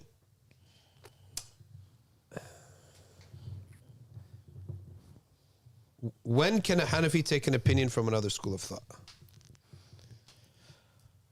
Never. You heard that? Why are you taking a position from another madhab? What type of Hanafi are you? And what about the 3 sub-schools? Shami, Ottoman, and Turkish, I guess. Ottoman, Shami, and South Asian. What are the difference between them? Yeah, people always like to do this type of thing as if like you can live. Here's like 17 things that differ. It doesn't work like that. Yeah. Right? We have a whole tradition, and many of the madhabs do, of these great madrasa traditions, right? These great madaris, even just in the Hanafi school, right from the earliest period. So, for example, the Hanafis, we have this whole Iraqi, the madrasa of the scholars of Iraq. We have the scholars of Samarkand. We have the scholars of Bukhara and Balkh, right? These great centers, great Hanafi learning centers. These words are not my words. Just type in the Shamila. Shamila is like a online, what would you call it? It's a resource. Like, It's a resource. searchable encyclopedia. Yeah, you can find Library, like all the searchable books library. of many books of Islam on there. So if you search like from the Hanafi school, type Mashaykh Balkh, right? You'll get so many entries. Actually, there's even books written on this, like all of their choices and all their positions and so on. And probably more could be done, more work. And then Mashayikh Bukhara, similarly, Mashayikh al-Iraq. So these are great scholarly traditions. And for example, there are choices. I'll give you one example, right? Of so I won't talk about something modern, but I'll talk about like an ancient, like modern, maybe differences. But just to give you a sense of, even within the Hanafi school, there are sometimes interpretive differences, right? In terms of how we do fiqh, which was the point that I was trying to make previously as well. It's not just one understanding, right? This is just surface level hukum. Like this is what you get, this is what you give to children. But unfortunately, we're just a bunch of big children, right? That's what we have. So people think they know the fiqh, but all they know is like a basic hukum that any child, like you can teach them in like 5 seconds the same thing. I'm going to get a bit technical just to show it, but in the masail of the Sadaqat al-Fitr, the end of Ramadan charity, in Imam Quduri's Mukhtasar, you can go away and you can check it yourself if you don't believe me, right? But he'll tell you that you have to pay it on behalf of yourself. You also have to pay it on behalf of your child, or your child who's not an adult. If you check the Kanz al-Daqa'iq, for example, Hafidhuddin Nasafi, another one of the great primers of the Hanafi school, he'll say exactly the same thing, right? Now, if we go fast forward now to Kitab al-Udhiyah, right? So this is a section now on the Udhiyah, or the Qurbani, or the slaughter that you do on the days of Eid, right? Eid al-Adha. So what does Imam Quduri say here? He says, again, you slaughter on behalf of yourself and also your children, right? So that means if you have 2 kids, right, under 10, for argument's sake, you slaughter 3 animals. 1 for yourself, 2 for your 2 children, right? And then your wife, if she also has the nasab and everything. So you'd be slaughtering 4 animals, right? So let's just leave your wife out for now and just say you got 3 animals, right? You go to the Kanz. What does he say? He says you slaughter on behalf of yourself, you don't have to slaughter on behalf of your children. What's happened? Is Quduri wrong? Quduri, remember, Quduri has a direct sanad to Imam Abu Hanifa, as do all of the ulama, right? But Hafidhuddin Nasafi also has, he's only a couple of people off Imam Marghinani, right? 7's 1 person, and then Imam Marghinani, right? So there's only 1 person between him and Imam Marghinani, who's the author of the Hidayah, right? And then Marghinani is like almost like the centerpiece of this Samarqandi scholarship, right? So again, direct sanad to Abu Hanifa. What's happening? These are different interpretations of Imam Abu Hanifa, in the sense that Imam Quduri is focusing on the qiyas of the madhab. Therefore, he has chosen a riwayah in the madhab which corresponds to that qiyas because it's more representative of Abu Hanifa's position. This is from what they call the nawadir al-riwayat, right? From the lesser known positions, as it were.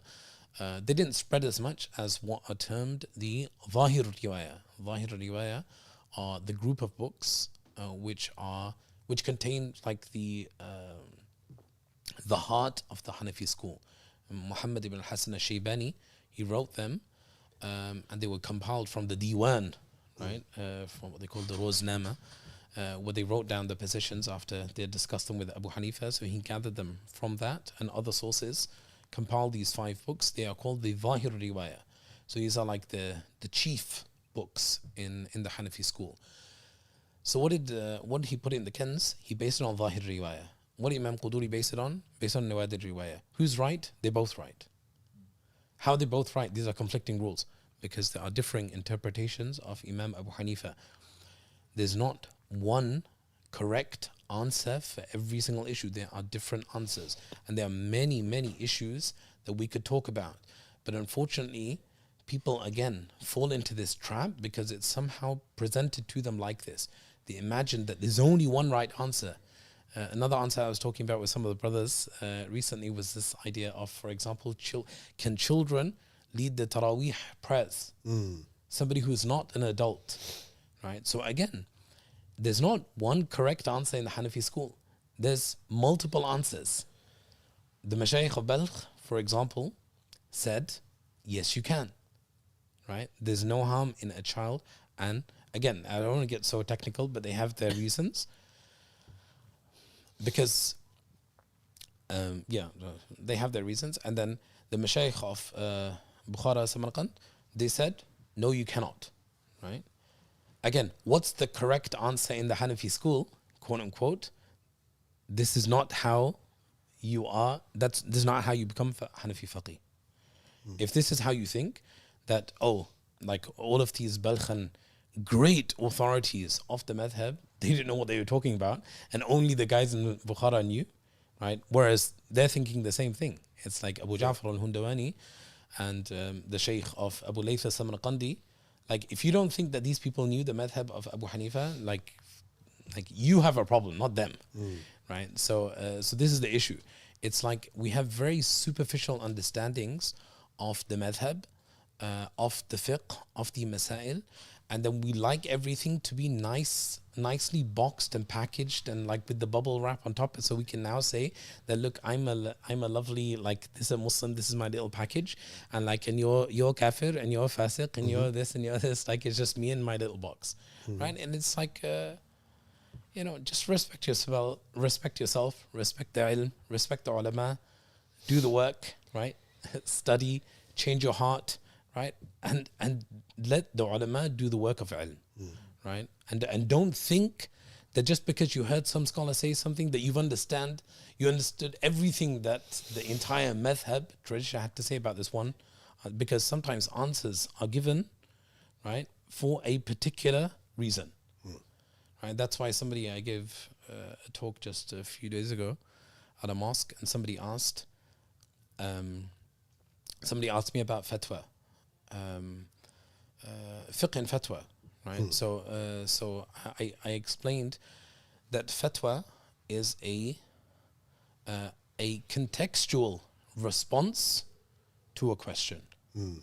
So somebody put their hand up and said, so does that mean that if I'm in, you might give two different answers? Like if like from, for a person this side of the world, person on another side of the world? I said yes, right? Which is like surprising for people. How can you answer? Yeah, because you didn't understand the fiqh, right? Put in the work, you'll see why, right? The fuqaha have done this for centuries. I can show you countless examples, right? But it's like, but again, this is not convenient because then I can't learn it. Yeah, this is why if we do fiqh the way that people want us to do fiqh, the AI, right, ChatGPT can give fatwas, right? And this is what people use it for now too, right? Like, even though they claim, like, we try, they're already, I'm sure, like, people are asking ChatGPT, right, for answers and stuff. So we have to recognize the time and scholarship, what scholarship means, and the time and effort that people give to the tradition, and respect the work and respect what they have to say, and not decide that me and my 5 friends have decided that you and the entire tradition are all wrong, right? Let's now go to a far'i question in Salah. Can women pray in a jama'at together? If they cannot do that, what does a Hanafi woman do if the jama'at of women is praying together?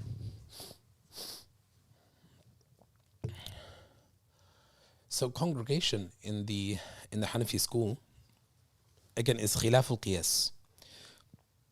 Qiyas now is, as we touched upon before, is the normal line of legal reasoning. So the basis for salat is that it is private worship. So salat is actually private worship. So congregation is only legislated exceptionally. So this is why it's actually only stipulated specifically for men, right? It's only specifically for men. That's why, although it is a valid prayer, if women were to join together and band together and pray in a congregation, that prayer would be valid, but they would have done something both wrong and sinful. Because there are many wajibat which apply in congregations, and many important sunnahs which necessarily would be omitted by a group of ladies, such as the adhan and the iqamah. You cannot give an adhan as a lady, right? You cannot give an iqamah. Both the adhan and iqamah are important sunnahs of the congregational prayer, so they're unable to do that. Similarly, if it's a loud prayer, it's prohibited for her to recite aloud. So now you're missing another wajib, like you're missing. So your prayer necessarily ends up being completely deficient, right?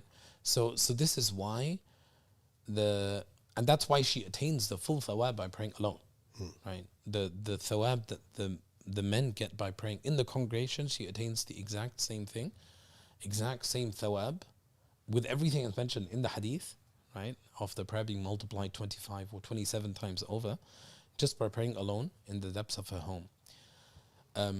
Now, when it comes to this context of somebody being, with other sisters, from maybe some event or some house party or something's happening where people are together, you have to see like who's the majority, right? And then make a judgment. So if the majority are Hanafi, then maybe you wouldn't, right? But let's say that the majority are not, and they're going to pray together, right? Then in those types of circumstances, then if you did it as a one-off, right, you just prayed with them, right, then it's not necessarily the worst thing in the world, right? You don't have to go and stand off like you're sheepishly in the corner, right, type of thing, so because they're all going to pray together. But also people should be mindful of these types of things as well. Like, is it a sunnah in some of the other madhabs for women who are together to pray together in congregation? I don't actually know. Shafi'is allow that. No. Is it a sunnah? Is it praiseworthy? Oh, yeah, they consider it jama'ah, like you're getting reward. Jama'ah. So it's better if they're together, Yes. that they pray together. Yes. Okay. So it might be that somebody follows them on that particular issue. Yeah. Right? So given that context. So this relates now to the contextual kind of answers that we talked about before as well. You know what, we when there was a school that has a policy that they follow the Hanafi madhab. So what they do is when there's like a girls' event, they gather all the girls to the prayer area and they say, everyone pray on your own. Right? So in the sense that it's prayer time, but everyone's praying on their own. Yeah, nice. And then whoever has an announcement or a talk to give, that indicates the end of the salah. So that's one way they do it. Yeah, this is good because even just to emphasize the point about even for men that this is an exception. This is why the Hanafi school, there's no congregational nawafil. It's only that which has been stipulated through istihsan. Correct. Yeah. Which is why, for example, the eclipse prayer, right? An example that's an example of where you would pray an optional prayer. It's like it's just a sunnah. It's like a sunnah. It's just a nafila prayer in congregation. That's why they would say they are led by the Imam of Jumu'ah. So they can't just come together, right, and pray in congregation. No, that's not how it works. That's why they say explicitly, if the Imam who leads them in Jumu'ah doesn't show up, then what happens? Everybody prays alone. Right? You don't simply have a right to pray in congregation. It's not how it works. There's no sunnah of congregation except where it's stipulated. And that's why it's only in very, very exceptional circumstances. Salatul Witr is only prayed in congregation in the month of Ramadan. The Taraweeh is an exception. The eclipse is an exception. Salatul Jum'ah and Eidain are exceptions. The 5 daily prayers are exceptions. That's it. All other salawat are prayed alone, man and woman. How about this question? If there is a heretic, can we eat his meat? The meat of a Shi'i. If a Shi'i slaughters, can I eat his meat? If a Shi'i leads Salah, can I pray behind him? If a Shi'i recognizes the new moon of Ramadan, can I follow that? Excuse me. I guess so. Some of these are different issues. So if you look at the so we have to consider the nature of his of the bid'ah. If you're not on the aqidah of the Ahl Sunnah, then they term this to be a bid'ah fil i'tiqad, i.e. that it's you're either aqidah Ahl Sunnah or aqidah Ahl bid'ah. Right? That's it. So and then they would say that there's two types of bid'ah. Either it's something that is not what they call mukaffira, doesn't make you a kafir, right? Like some of the differences, for example, of the Mu'tazila. The Mu'tazila are not kuffar, right? They're still mu'mineen, as we talked about earlier on. But some of their positions, right? These positions, they are not Sunni positions, right?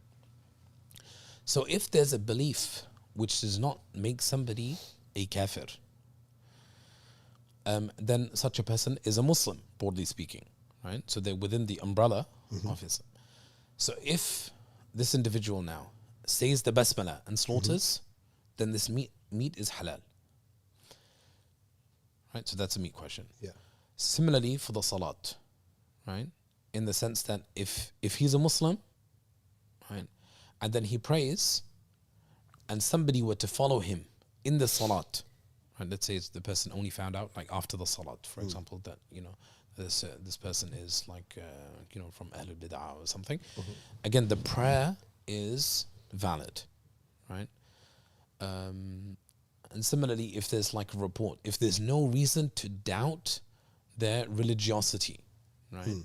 So at least in previous time, that's why Imam Bukhari, that's why there's famous discussions about people who are mubtada'a, but then the hadiths would still be accepted, right? Because they wouldn't lie because they were religious, right? So now, so we'd have to consider those types of things, right?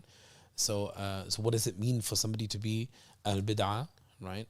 With respect to other types of things, like other types of reports, like the entrance of the month of Ramadan, or whether a particular place is considered to be tahir or not for prayer, and so on and so forth, right? So there's some nuance to some of these types of things, but that's the general idea. Okay.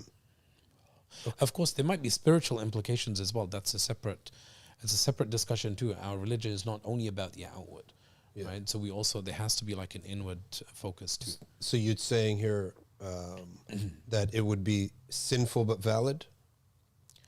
Salah behind Shi'i? Or invalid completely? No, or permissible? So like I said, it's not, we'd have to determine, like it's not just about him being from Al-Shia, right? It's so also about what's the nature of his i'tiqad? I see. Is it because some of them, they have kufri beliefs. So there's no way you can eat their meat, there's no way you can marry them, there's no way you can pray behind them. It's completely batil, completely. But the idea is that if you know somebody, maybe you have a friend, a neighbor, whatever, you know that he's a simple guy who prays like me, like we share the same books, right? But maybe he comes from that background, so you know that there's nothing in his maybe he has a couple of things, but it's not kufri, right? So then that prayer, right, is going to be valid, and that meat is going to be halal that he slaughters, and so on. But it's not. This is not like praiseworthy when people have a choice. Like you don't put, fusaq, you don't put ahlul bid'ah in like in these types of in places of imama, like in leading congregations and communities and stuff. So it's important to have people from the Ahlul Sunnah, right? So because the imam is supposed to gather the entire community, right? So it's supposed to gather everybody. Okay. Question from Hafiz Harris. He says, given the vast nature of the madhab globally, who and where are the greatest living authorities in the madhab today? Namely, madhabs are alive. They're living traditions transmitted down from the first mujtahid imam down to us. Every generation has many, many, many masters transmitting this. So the question is, who are some of the masters today that people can study with? Where are they? What are their institutions, websites? In other words, where can I go today to study Hanafi fiqh?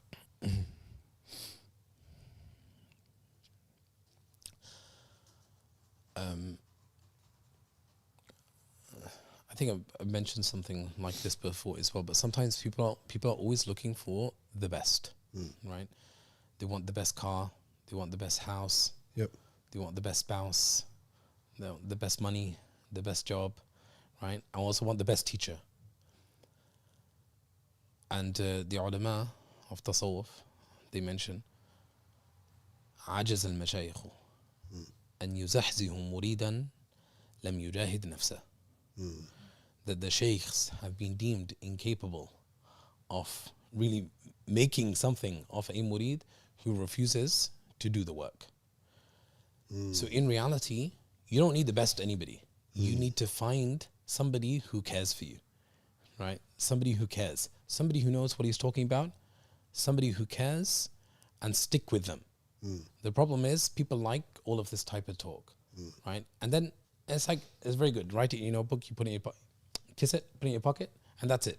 Now the next sheikh I see, I'm going to ask him exactly the same thing. And you have to ask 100 sheikhs. Great. It's like, 20 years from now, you ask 100 people who the best sheikhs are. It's like 20 years have passed, 30 years. What have you done with that knowledge? It didn't benefit you in the least. It didn't benefit you in the least. I tell you, somebody right now is somebody in southern Liberia. Well, what are you going to do? Just migrate there tomorrow? Yeah. It's meaningless. Consider the institutions that you have around you.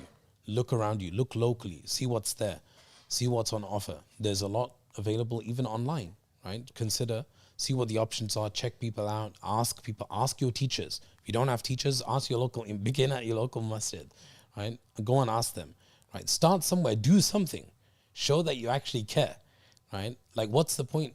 I don't even know, as it were, Surah Al-Fatiha. Can you tell me the greatest Qadi in the world? The greatest Qadi in the world doesn't care for you. You can't even recite Surah Al-Fatiha.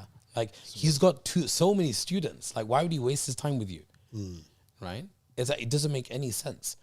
Put in the work, and then that's why even Imam Sharani radiallahu ta'ala anhu, when he talks about people traversing the path to Allah subhanahu wa ta'ala, the way of suluk, and then he says, and I mentioned this to some of the brothers as well recently as well, sometimes people, all they need is a akhun salih. It might be that right now, all you need is somebody who's a couple of years ahead of you. And he's going to start you off on the journey. And then you're done with him.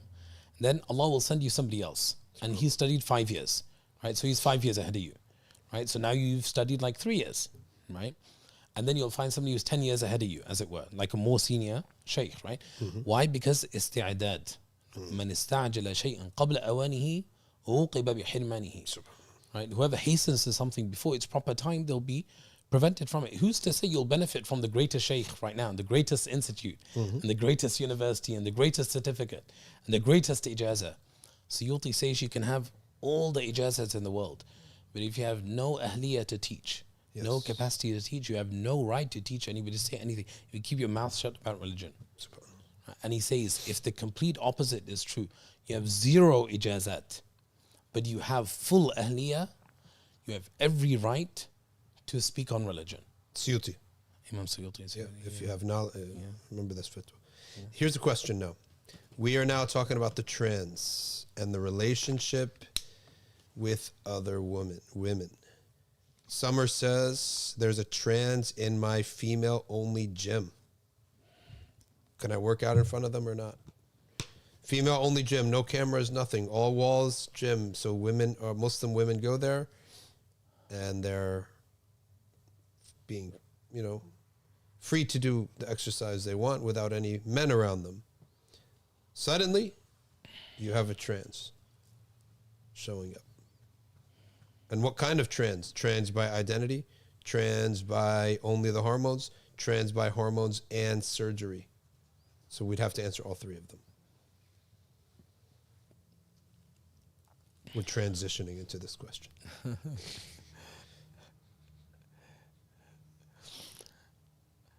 Okay, so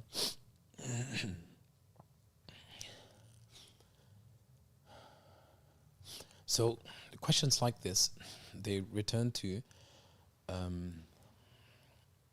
what we can refer to in Usul al-Fiqh as the ahkam wada'iyah. Ahkam wada'iyah are like the way that I'll just say the way that Allah subhanahu wa ta'ala has made things. For example, the fact that He has connected the certain prayers to certain times, right? The fact that He has informed us that we have to face a certain direction for the prayer, for example, or that Ramadan begins when we sight the crescent, right? So there are certain things about the world that, can you pray upside down, right, on your head, right? So there's not a valid prayer, right? You can't, if you do like a headstand, like without your hands and everything, that wouldn't be a valid prayer. This is not how you're supposed to pray. So similarly, there are certain ahkam which pertain to men and certain ahkam which pertain to ladies. The specification of being a man or a lady is a hukum shara'i. It's a legal ruling which is established according to a couple of things that happen, right? With respect to girls, so actually, this is something which is this is why in books of fiqh they talk about the idea of the khuntha mushkil. Now the khuntha mushkil, the khuntha now is like the intersex person, right? But this person is only mushkil when we cannot determine their gender. Gender again here being male or female is a hukm shara'i. So this is why what they're looking for is, for example, if the person has both organs, then from which organ are they urinating from, right? And if it's both, then which one is most, right? Because all they're trying to do, it's extremely rare for them to position somebody in the middle, right? So once this is established, then all of the associated ahkam now apply, because there's many rules. For example, who are children going to be ascribed to, right? Who is going to be responsible for them, right? Financially responsible for them. Where is the person going to stand in the mosque, right? So what type of testimony is going to be acceptable from such a person? What kind of covering is going to be acceptable? So all of these things depend on whether somebody is a man or a lady, right? I'm not negating the fact that, of course, there might be, there are many, the cases and the like. And I think even Malaysia, I think the Darul Ifta over there, they've had cases where sometimes people, they might have to undergo changes and stuff. But by biological reasons, there's various reasons, right? So those are all the etc. I'm just talking about the general reality. You cannot change the fact that the sun moves in a certain way. The fact that you have to stand on the ground, right? Or the ground is beneath us and the sky is above us, right? And then the nature of certain ahkam being applicable, being realized from that point and continuing until death, right? So irrespective of what happens beyond that. So that's why you would still have to treat such a person as if they are not a lady. Right? The question was about a gym, right? Correct, yeah. Yeah. So it's like that person is still a man. So you can't just uncover in front of them. Right? So the hijab would need to stay on. Right? So that's important to realize. These are not personal, like shar'an, like according to the sharia, right? Forget non-Muslims, right? We're just talking about ourselves. Like shar'an, with respect to me, I have, like, it doesn't matter if it's a non-Muslim man or it's a Muslim man. A man is a man, right? I don't remember the rest of the question. So she's working out there. Can she continue behaving as behavior only with women while she's there? And then there's a trans there, running on a treadmill or, doing these types of things that she would never have done in front of another man. Which, by the way, this is a praiseworthy quality for women to be openly saying this stuff in a day where there's another group in the other, world orders that want to mix genders like this. So now she's like saying, hey, I want to do my thing only in front of women. And I'm running on treadmills and doing pull-ups and doing crunches and rolling around and jumping up and down. Now there's a trans man in the gym. Yeah. Like, am I leaving here, or Do I keep doing this? How much of a woman is this person? Does the Sharia make us now treat them like a woman, or? I mean, wouldn't we have to first assess how trans is the person? Trans by identity, trans by hormones, or trans by surgery and hormones, right? But unless it's possible, like, you know, that did, but it's not like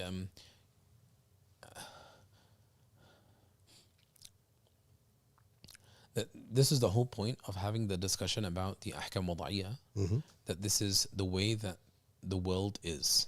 So it's not, it can't be, it cannot be changed later. So even if there's like surgery, that doesn't make you the opposite sex. That's not how it works, because it's a wasf, as ulama say. Sorry, I'm getting like a bit fiqhy now. Yeah, there's a wasf which is thabit in the person, right? So it's like it's a way. It doesn't depend on like what a person imagines, right? Rather, it's just the way that it is. Like, this is how the person is. Like, they already, like, that's why when they talk about the shurut and stuff, they say the shart is that you have to be a dhakar, or like, or dhukura. Like, that's like being a male is like the shart. So you can't just like put on a dress, right, and say, I'm not a male anymore. That's not how it works. Like, it's already, the hukum is already applying to you, whether you like it or not. And say, well, I slept through, like Fajr, for example, I just closed my eyes, so I didn't see the sun. You know, I didn't see the sun come up, right? Or I can't see it, right? Therefore, Fajr didn't apply to me. That's not how it works. You can't just make up ahkam shar'iyya, right? So that's why. So that's an easy answer to the question. It doesn't matter what he did of the three. The answer is we treat him as a man. Sounds good. Right? Sounds good. Because if we're not, the hukm wada'i is not going to be changed because you want it to. Yeah. Right? Yeah. Then for this sister, that's the answer. Find another gym. Or if this person is there, yeah, unless, like, you know, don't exercise in front of them. Yeah, exactly. Like, unless they're in a corner somewhere, there's no mirrors, you're in the back corner. Yeah. Like, you know, there's something that you can kind of keep your eye on, like they're not observing you type of thing. But of course, like, you can't exactly relax, right? Yeah. Especially if you're, you know, the kind of clothing that you want to wear, and how, you know, like, people get hot and sweaty and stuff, and they might not necessarily be wearing the kind of clothing that's appropriate in front of, you know, so there's things. But, you know, من يتق الله يجعل له مخرجا. That, you know, whoever upholds taqwa, Allah subhanahu wa ta'ala will grant them a way out. How about this? Brothers and sisters, we here at Safina Society, through ArcView, we're trying to take you through a journey of studying to become fuqaha, to be learned in your religion. Part of that involves learning the madhabs, learning that they exist, learning that madhabs are for the speculative matters that the Quran and Hadith have not given one final word. There's a wisdom for this. There are 4 madhabs in law, but there are 3 madhabs in doctrine, in creed. Hanbali, Ash'ari, and Maturidi. Okay?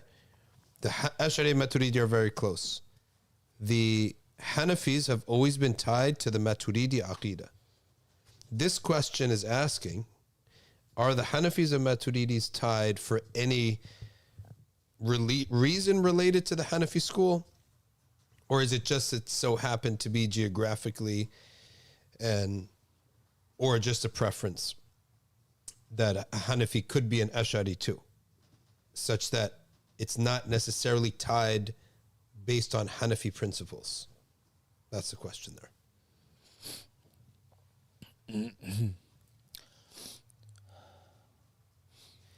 So, this is a good question.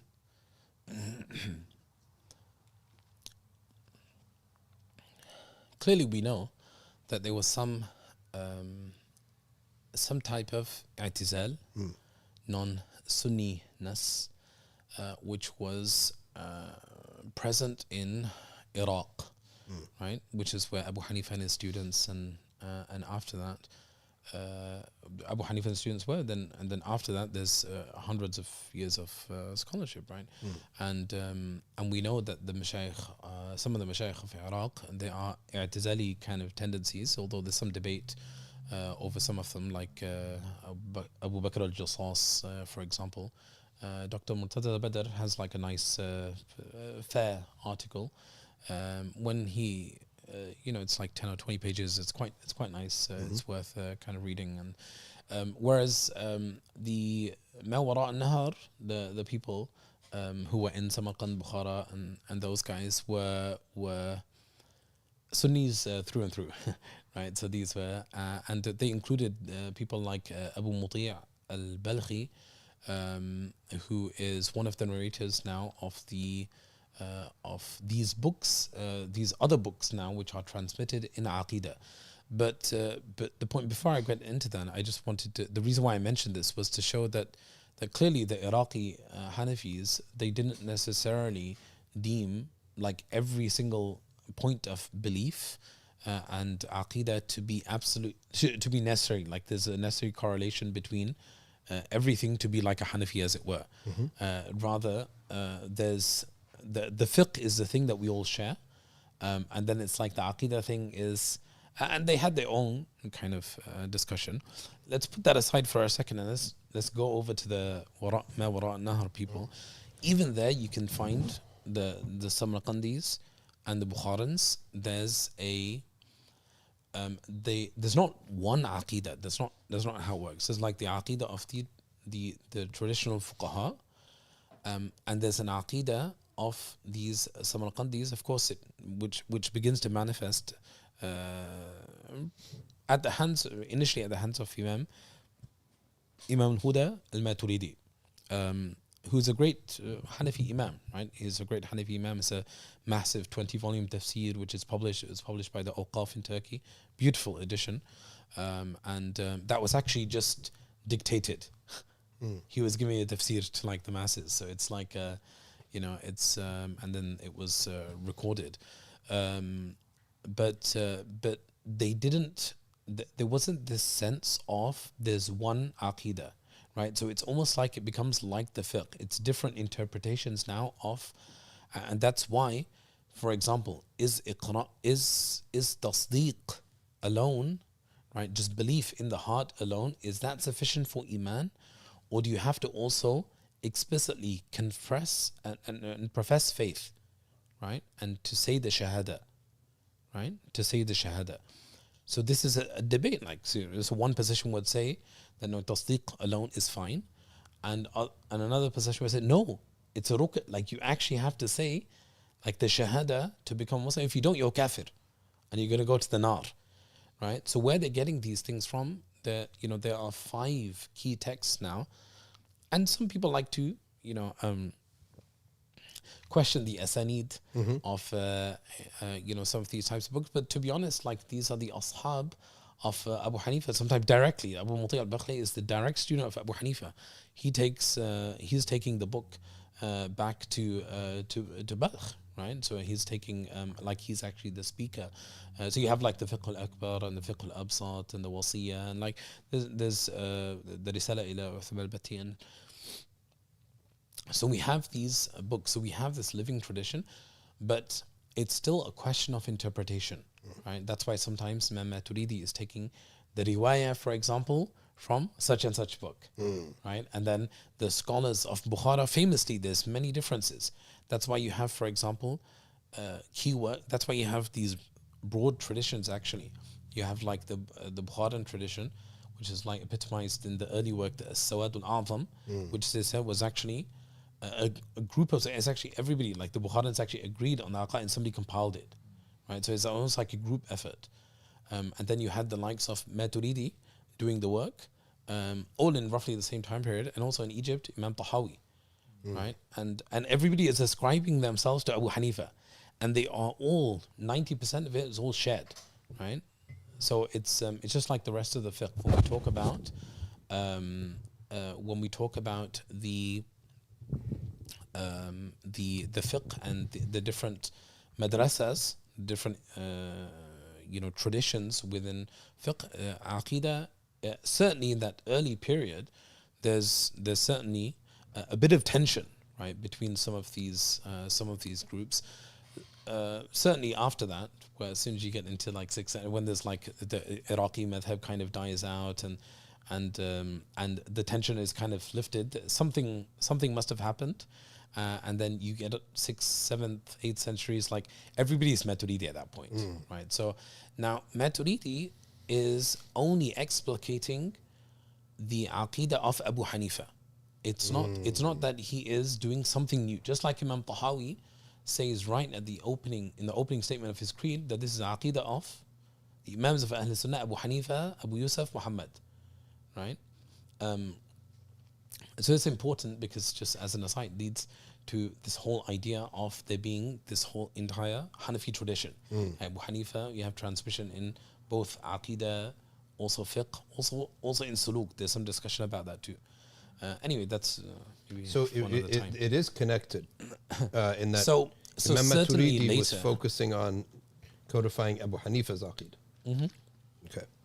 Yeah, so he's tracing all of his asanid back to Abu Hanifa, right? Okay. So he is speaking as like the tarjuman of like the aqidah of what we've received from Abu Hanifa, right? So that's why in the later periods, yeah, it's all pretty much one. Like you are Hanafi, you are Hanafi and aqidah too. That's why I think it's Ibn al-Humam says Hanafi usulan wa furu'an. That's right? What it says. So you're Hanafi through and through. When they say that, they mean Maturidi. Yeah. Okay, very good. So I didn't know that. Couple more questions. What time is it? It's 4 o'clock. Maghrib. We have 45 minutes to Maghrib. All right. And Hanafi Asr, I think it just came in. Right? This No? A little bit long? It's been some time? Okay. What time do you want in? Hanafi Asr? No, like, yeah, because We have 4:49 Maghrib. So we have 40 minutes till Maghrib. And I guess Asr came in a while back. we probably have like till about 4:30, right? Yes. Oh, okay. we can't Can pray you too explain the rule for that? So Hanafis don't pray. When is the end of Asr time in Hanafi school? That's the question. So Asr ends, of course, when the sun goes down. Yeah. But we have a concept of the disliked time, right? The Makruh time for prayer. And so it's sinful to delay your Asr until the time at which the sun is setting, in the process of setting. So, and sometimes it depends on like, geographical location, the time ends. Sinful to delay, but you would still pray it. You must pray. Okay. But it'd be sinful to delay your Asr until this time.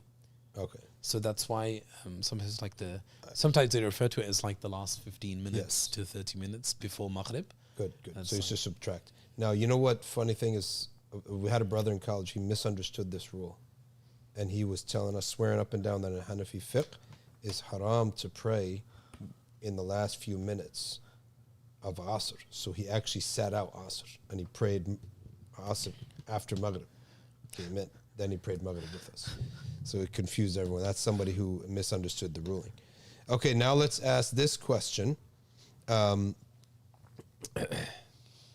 This question regarding the hijrah. When is it obligation to make the hijrah? To make the hijrah? Make a hijrah, yeah. Make a hijrah where? Out of living amongst non-Muslims and living with Muslims. Well, who told you could live amongst non-Muslims to begin with? Right? So it's like, the first discussion is not to kind of accept the fact that you're living amongst non-Muslims. It's to say, what's the justification for being here to begin with? Yeah. Right. So it's not about making hijrah. Making hijrah makes it seem like I'm doing this pious thing. No, it's like Your default. It's almost like I did something pious, and now, mashallah, I'm going to do another pious thing. It's like, no, according to the standards of the fuqaha, the premise is off. Huh? Yeah, these premises are off. Now, it's a very difficult, conversation, of course. I don't think we can answer it in just minutes, but if we just talk about the general idea, like of some of the things that the fuqaha mentioned about people going, for example, into non-Muslim lands. So I think we can use that as like an introductory kind of thing. So so one of the things that the ulama said is that this is why there's this general impermissibility of marrying from the Ahlul Kitab in non-Muslim lands, right? So the Hanafis are very explicit about this. Why? Because that rukhsa extends, or that openness is there when you're in Muslim lands, because your children are protected, because you're already in Muslim lands. Outside of Muslim lands, it's very possible that you might end up losing your children, right? And that's why it's actually impermissible to marry, right? Now, secondly, they said that if you end up in those countries, actually, what are the rukhsas? Actually, some of them said that you lose your muru'ah. It's to even come, like it's almost like fisq to even come to non-Muslim lands, just like in and of itself. Why? Because no sane person, no sane person would put their deen at risk, because that's what they said. If you go to non-Muslim, it's like your entire religion's at risk. Yeah. So then they remarked about your progeny and your children. They said your children will leave the faith. Not only that, but they said, don't go, right, to non-Muslim lands, because your children will acquire the akhlaq of the kafara. All of the discussions that we are having now, all of the cultural discussions, like over here in the US and in England, everything, the children that are being affected by all of the mindsets, secularism and everything, and all of the discussions that are happening, these are all akhlaq. That's why nobody can be Muslim. Yeah. Right? Nobody can think like a Muslim. Because everybody is so affected by this worldview. Now, of course, they're affected in the Muslim world too, but there's a protection that people don't appreciate. There's a spiritual protection in Muslim lands, despite everything else, right? Despite everything else, there's a protection. You hear the adhan, there are masajid. There's a general sense of Islamic cultural identity and upholding the upholding of religious values, which is completely lost in societies like this. So they mentioned a lot of these types of things. Now, if you have a legitimate excuse, they allow you to go to non-Muslim lands. Such as what? Such as for trade, right? So somebody goes for trade. Somebody goes for da'wah, right? Somebody goes for a legitimate reason, like on diplomatic mission or something. There's a legitimate reason to kind of go. This is fine. But for people to kind of migrate and to live like generation after generation, then the exact reason and the ta'lilat which the fuqaha gave, they said your children are going to become kuffar. Our children are becoming kuffar, right? You're seeing it on your streets. We're seeing it in our streets in England too, right? So they said your children are going to pick up the akhlaq of the kafara. What's happening? Never mind the children, right? Right. It's like the parents. Yep. And it's like everybody. SubhanAllah. It's like it's not a question of like children anymore, because those children are now the adults who have children. So what's happened, second generation, third generation, we're losing our children, right? So now, of course, and that's why I said it's a tricky conversation, because many of us didn't necessarily make the decision to kind of emigrate from Muslim. Like, you are already like a product, like second generation, third generation, fourth generation yourself, right? So it's like you're a product of your circumstances now. Yep. So and it's not we have to kind of deal with the reality in which we find ourselves. So of course, may Allah forgive us, right? But we have to recognize that these are not ideal circumstances, right? It's not ideal circumstances. But we also now have, there are also large communities, right? There are communities, people of knowledge, people of dhikr. They're also responsibilities which they have, right? It's like the thughur of Islam, as they would say. It's like you're standing at the, it's like where the enemies can enter into Islam. It's like just holding the fort, right, as it were. It's like that's why running from the battlefield is from the kaba'ir, right? Now, I'm not saying that leaving is like, of course, like people have to make their own reasonable judgments. It's not. There's no straightforward answer. It's not like somebody is gonna, people can go to their natural homeland, but it's most people. I think if you talk to them, unless they're very, very, very culturally kind of domesticated in their ancestral homeland, they feel very, very out of place, right? So unable to kind of live over there, and sometimes that I've remarked this to people as well, that sometimes somebody might go somewhere. It's like you want to go and your wife wants to go, and you decide it's a good place to raise your kids and everything, but it's like your kids didn't choose to go. So what are they dreaming about? They're dreaming about all their American friends, right? So as soon as they're able to, they want to go to to college where in America, and then they want to live in America because you lived there and you grew up there and you had all the fun, right? So all it does, it just creates this thing.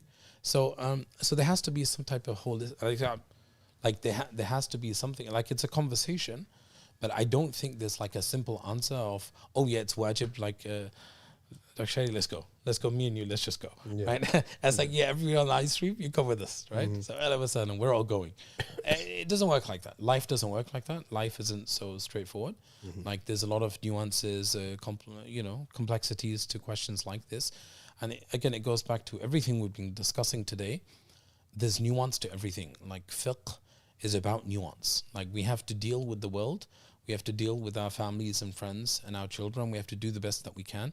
And we also have to recognize that sometimes we're a product of the societies in which we find ourselves. But it's not simply to have a lackadaisical attitude to life, but to be on guard now, right? So you have to do much more than the people are doing in Eastern lands. So let's get off our backsides and actually do the work, right? What even is the definition of Muslim country? Darul Islam. What would be the definition? Does it have to be ruled by a Muslim, majority Muslim? What would be the actual definition? Again, this relates to what we talked about before, which is that what does it mean for somebody to be like a man or a woman? It's just a wasf. So it's a hukum shara'i. So when the land is conquered by the Muslim armies, then this land is now considered to be, so Cairo, like Egypt is conquered, and it becomes Darul Islam, right? So now Abu Hanifa said that it will remain as Darul Islam until 3 conditions, right? Unless 3 conditions are met. And if 3 conditions are met, then it will cease to be Darul Islam. And that's why the only place that this is perhaps ever been applicable to is Andalusia, right, where it ceased being Darul Islam, because one of the important condition, because because Abu Hanifa says the ahkam of Islam, for example, are no longer zahira. It's not like public manifestations of Islam. Also, there's no longer aman, right, from the Muslims, right? You now have aman like John and Jack will now give you aman and say you're safe to practice your thing. It's no longer because of King Khalid, right, as it were, like who was like and thirdly, there's no surrounding borders, right, of Darul Islam, like connected borders. So if that's so, this is why even if you have people who are not that religious or not practicing and so on, or there's certain restriction on religious practice and so on, as long as there's still connection to Darul Islam, then Abu Hanifa will still maintain that this is Darul Islam because it's a wasf in the land. Okay. So the 3 conditions being the zuhur of ahkam of Islam. The second one is baqa of the aman. Baqa of the aman. Aman al-awwal, i.e. from the Muslimin. Okay. And the third one? And the third is the mudakhama. Oh, by the way, aman is security. Yeah. Which is the security, which is the borders. The borders. Yeah, okay. That you're connected. Because if you're connected to Darul Islam, the idea is that there can always be madad. So even if so you're surrounded with other Muslim countries. Exactly. I see. Right. Okay. So the idea is that if something happens here, the other Muslim, any one of them or all 3 of them have to be observed? All 3 of them have to be observed. Yeah, in the sense that if there's no borders, the ahkam, like that's why I gave like Andalusia as like an example. Yeah. That is now no longer considered to be Darul Islam. Yeah. right? But Okay. but very that's good. why it's like your question was like Muslim country, right? Yeah. Yeah. So that's why you can say Muslim country is like that's what Darul Islam, according to Abu Hanifa. Yeah. Pay attention, everybody, because right the moment we close this live stream, episode 3 will be released on our YouTube channel. The moment we close this stream, episode 3 is going up on the madhahib of the Salaf. Not only us have madhabs, but the first 3 generations also had madhabs. Just because they didn't have names to them doesn't mean the reality didn't exist. So pay attention. As soon as we close this stream, it's going to go live. The last question for the day to Shaykh Tabraze is, are Qadianis considered heretics or apostates? Kafirs. The Qadiani is somebody who believes in Mirza Ghulam al-Qadiani as a prophet. Is this even a question? Then we taking questions from all the audience at their level.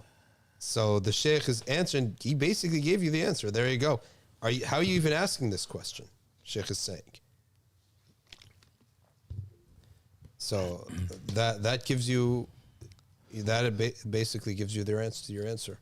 How could you even think to ask a question about someone who holds another man as a prophet, that this would be somewhat acceptable? And we know there's a hadith of the Prophet ﷺ said, "Sayakunu fi ummati," not min ummati, fi ummati. There will be people claiming to be in the ummah of Islam.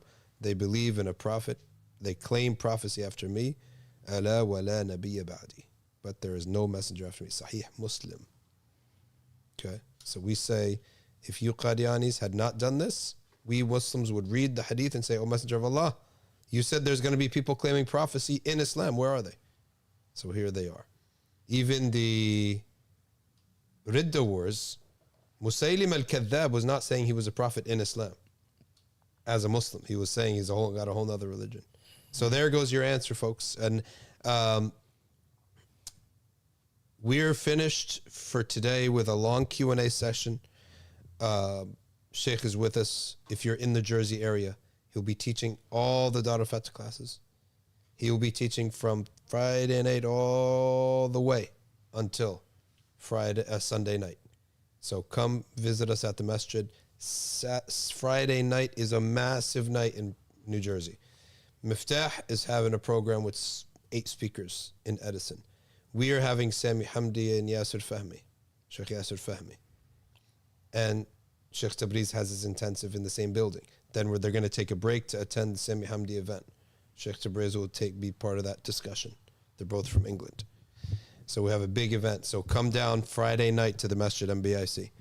جزاكم الله خيرا everybody. سبحانك اللهم وبحمدك نشهد أن لا إله إلا أنت نستغفرك ونتوب إليك والعصر إن الإنسان لفي خسر إلا الذين آمنوا وعملوا الصالحات وتواصوا بالحق وتواصوا بالصبر والسلام عليكم. Thank you for coming on.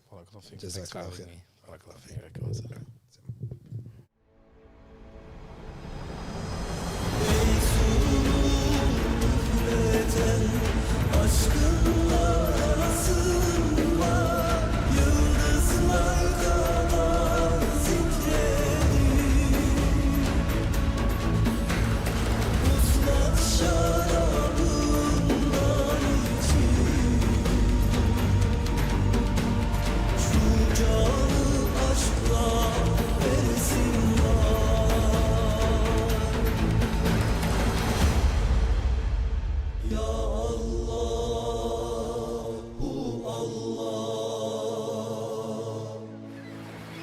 Kalbe şifa ver.